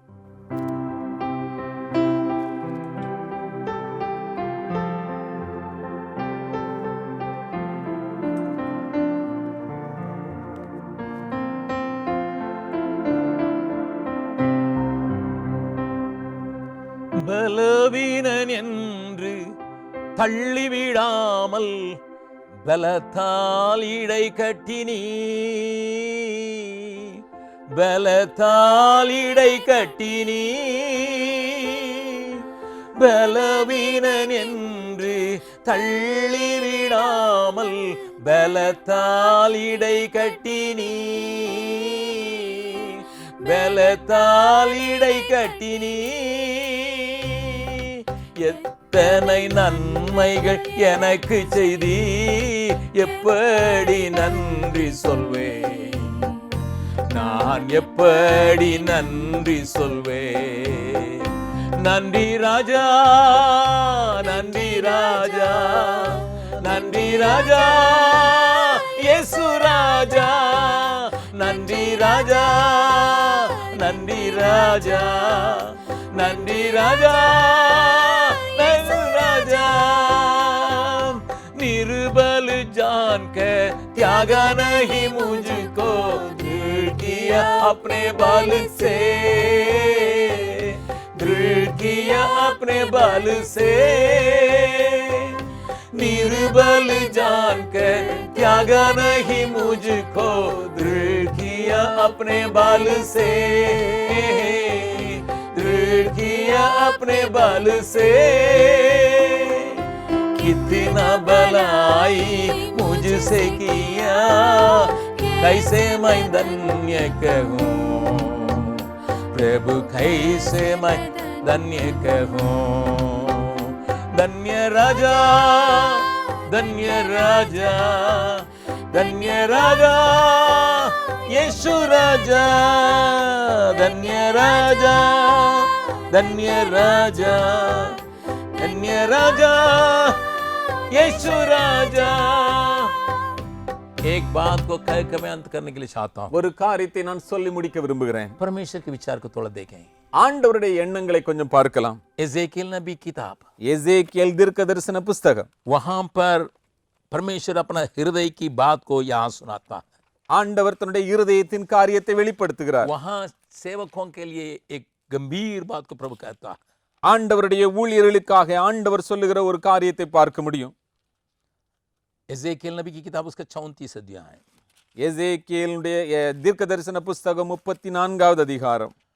वहां दूसरा पद को मैं पढ़ रहा हूं, उसके बाद 4 पद को पढ़ रहा हूं. 2வது வசனத்தை வாசித்து விட்டு 4வது வசனத்தை வாசிக்கிறேன். हे मनुष्य के संतान, इजराइल के चरवाहों के विरोध भविष्यवाणी करके उन चरवाहों से कह, परमेश्वर यहोवा यूं कहता है. और उसके बाद 4 पद में, तुमने बीमारों को बलवान न किया, न रोगियों को चंगा किया, न घायलों के गांवों को बांधा, न निकाली हुई को लौटा लाया, न खोई हुई को खोजा, परंतु तुमने बल और जबरदस्ती से अधिकार चलाया. மனுபுத்திரனே, இஸ்ரவேலின் மெய்ப்பருக்கு விரோதமாக தீர்க்க தரிசனம் உரை. நீ தீர்க்க தரிசனம் உரைத்து அவர்களோட சொல்ல வேண்டியது என்னவென்றால், கர்த்தராகிய ஆண்டவர் மெய்ப்பருக்கு சொல்லுகிறார். 4வது வசனம், நீங்கள் பலவீனமானவைகளை பலப்படுத்தாமலும் நசல் கொண்டவைகளை குணமாக்காமலும் எலும்பு முறிந்தவைகளை காயங்கட்டாமலும் துரத்துண்டவைகளை திருப்பி கொண்டு வராமலும் காணாமற் போனவைகளை தேடாமலும் போய் பலாத்காரமும் கடூரவுமாய் அவைகளை ஆண்டீர்கள். संसार का रीति है, कोई कमजोर वर्ग है या कमजोर आदमी है, उसका और सताता है. உலகத்தினுடைய காரியம் என்ன? ஒரு பலவீனமான கூட்டமோ அல்லது ஒரு பலவீனமான ஒரு மனிதனோ இருந்தா இன்னும் அவர்களை பலவீனப்படுத்தணும், और कमजोर करता இன்னும் பலவீனப்படுத்தணும், और दबाता, இன்னும் அழுத்தணும், अधिकार जताता, இன்னும் அதிகாரம் செலுத்தணும், अपना बल को प्रयोग करता है. தங்களுடைய பலத்தை இன்னும் உபயோகப்படுத்தணும். ये संसार का है. இது உலகத்தின் காரியம். लेकिन यहाँ सेवकों का हालत वही हो गया. ஆனா இங்க ஊழியருடைய முறைமை அப்படியே இருக்கு. क्या कहता? என்ன சொல்றாரு? तुमने बल और जबरदस्ती से अधिकार चलाया. பலாத்காரமும் கடூரவுமாய் அவர்களை ஆண்டீர்கள். तुमको जो करना था उसको नहीं किया, எதை செய்யணுமோ அதை செய்யல, जो नहीं करना था उसके ऊपर ज्यादा जोर दिया. எதை செய்யக்கூடாதோ அவைகளை ரொம்ப அதிகமா செய்தார். लेकिन प्रभु अपने बारे में क्या कहता है? ஆனா ஆண்டவர் தன்னை குறித்து என்ன சொல்றாரு? 21 पद, 21வது வசனம், तुम जो सब बीमारों को बांजर और कंधे से यहाँ तक तो ढकेलने के बारे में आगे वो शिकायत करता है, लेकिन मैं ऐसा नहीं करूंगा करके कहता. இங்கே இப்படிப்பட்ட காரியங்களை சொல்லி ஆண்டவர் சொல்றார், நான் அப்படி செய்வதில்லை. वहां पर एक और शिकायत को भी वो कहता है. क्या कहता है? उसका 21 पद में पढ़ते हैं. 21வது வசனத்துல இன்னொரு அங்க குற்றத்தையும் ஆண்டவர் சொல்லுகிறார். जो सब बीमारों को बांजर और कंधे से यहाँ तक ढकेलते और सींग से यहाँ तक मारते हो कि वे तितर बितर हो जाती है. நீங்கள் பலவீனமாயிருக்கவைகளை எல்லாம் புறம்பாக்கி சிதற பண்ணும்படி அவைகளை பக்கத்தினாலும் முன் தொடையினாலும் தள்ளி உங்கள் கொம்புகளை கொண்டு முட்டுகிறீர்கள். प्रभु एक एक क्रिया को देखता. ஆண்டவர் ஒவ்வொரு காரியங்களையும் அங்கே ஆண்டவர் கவனிக்கிறார். बलहीन लोगों के साथ क्या बर्ताव करते हैं उसको देखते रहता. ஆண்டவர் அங்கே பலவீனம் உள்ளவைகள் மேல எப்படி காரியங்கள் செய்யப்படுகிறது என்பதை கவனிக்கிறார். किन बातों का इस्तेमाल करते हैं देखता. என்னென்ன காரியங்கள் எல்லாம் அங்கே செய்யப்படுகிறது அவைகளை ஆண்டவர் பார்க்கிறார். और ढकेलते हो, அங்கே அவர்களை இப்படியாய் முட்டி தள்ளுகிறீர்கள், सिंग से मारते हो, நீங்கள் உங்களுடைய கொம்புகளினாலே முட்டி தள்ளுகிறீர்கள், और उनको तितर बितर करते हो. அவைகள் எல்லாம் சிதற பண்ணுகிறீர்கள். मैं क्या करूंगा करके दाऊद को लाके उनको बतलाता है. தாவீதை கொண்டு வந்து நான் எப்படி நடத்துவேன் என்று அங்கே ஆண்டவர் சொல்லுகிறார். आगे के वचनों में वो दिखाता. அங்கே தொடர்ச்சியான வசனங்கள் எழுதப்பட்டிருக்கிறது. मैं ऐसा नहीं करूंगा, நான் அப்படி செய்யறதில்லை. 16 पद में 16வது வசனம், परमेश्वर का तरीका क्या है? ஆண்டவருடைய முறைமை எப்படி? 34 अध्याय का 16 पद में 34வது அதிகாரம் அதனுடைய 16வது வசனம், मैं खोई हुई को ढूंढूंगा, निकाली हुई को लौटा लाऊंगा, घायल वे गांव बांधूंगा, बीमार को बलवान करूंगा, और जो मोटी और बलवंत है उन्हें मैं नष्ट करूंगा. நான் காணாமற் போனதை தேடி துரத்துண்டதை திரும்ப கொண்டு வந்து எலும்பு முறிந்ததை காயங்கட்டி நசல் கொண்டதை திடப்படுத்துவேன். मैं जो कमजोर है उसको बलवान बनाने के लिए मैं कोशिश करूंगा.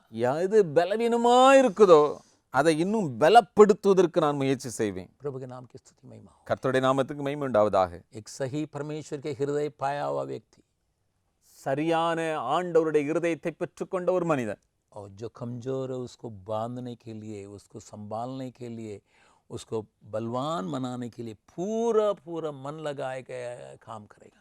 பலமீனமுள்ளவர்களை இன்னும் காயம் கட்டி அவர்களை பலப்படுத்தி நிலைநிறுத்துவதற்கு முயற்சி செய்வான். मैं इन दोनों बातों को याद दिलाने के लिए चाहता हूँ. நான் இந்த ரெண்டு காரியங்களையும் ஞாபகப்படுத்த விரும்புகிறேன். मेरा प्रभु का हृदय यही है.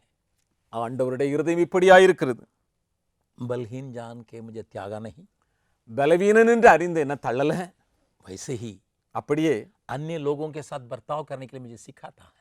மற்றவர்களோடு கூட நான் அப்படித்தான் நான் இடைப்படணும்னு எனக்கு கற்றுக் கொடுக்கிறாரு. जिनको कमजोर समझते हो யார பலவீனனா பாக்குறீங்களோ उनको संभालने के लिए कुछ तो करो.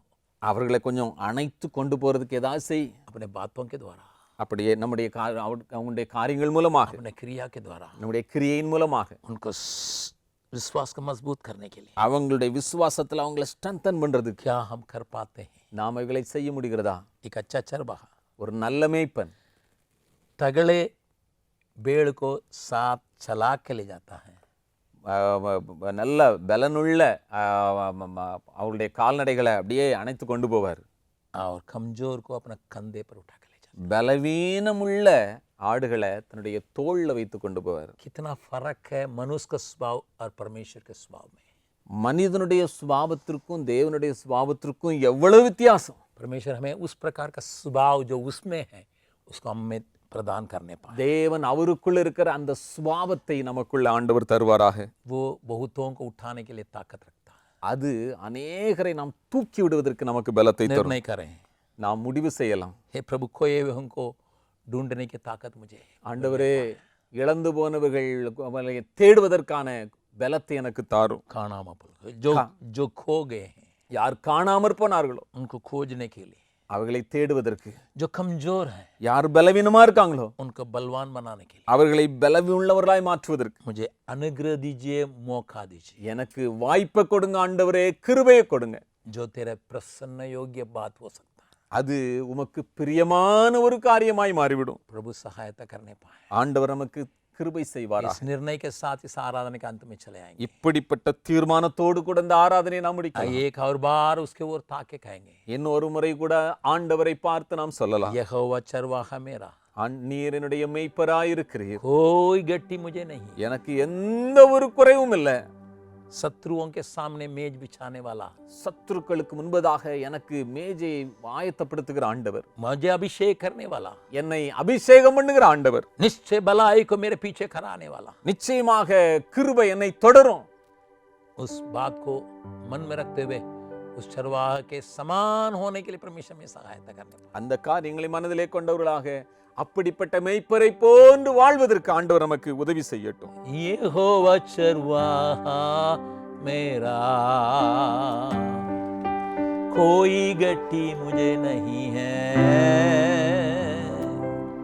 हरी चराइयों में मुझे स्नेह से चराता वो है. यहोवा चरवाहा मेरा, कोई गट्टी मुझे नहीं है. हरी चराइयों में मुझे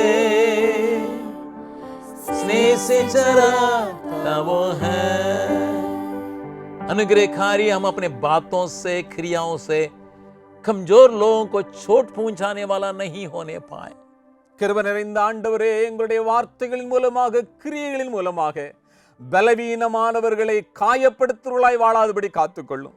परंतु उनके घायलों को पट्टी बांधने वाला, उनको उठा के चलने वाला के रूप में हमें भी लोग देखने पाए.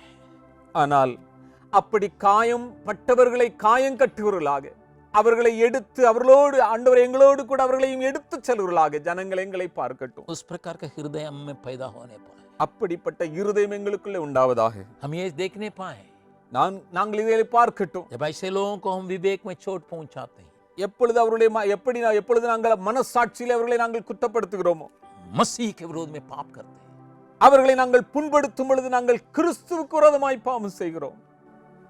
लेकिन पट्टी बांधने वाला बना, அவர்களை காயம் கட்டுகிறவர்களாய் எங்களை மாற்றும். एक अच्छा समारिकन ये तेल और दाखरस उंडेलने वाला बना, நல்ல சமாரியனை போல திராட்சரசம் எண்ணெயும் வார்க்கிறவர்களாய் எங்களை மாற்றும்.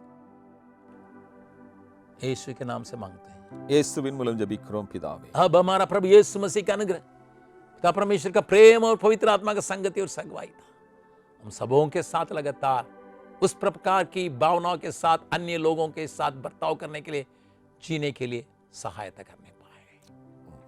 आमीन, आमीन, आमीन.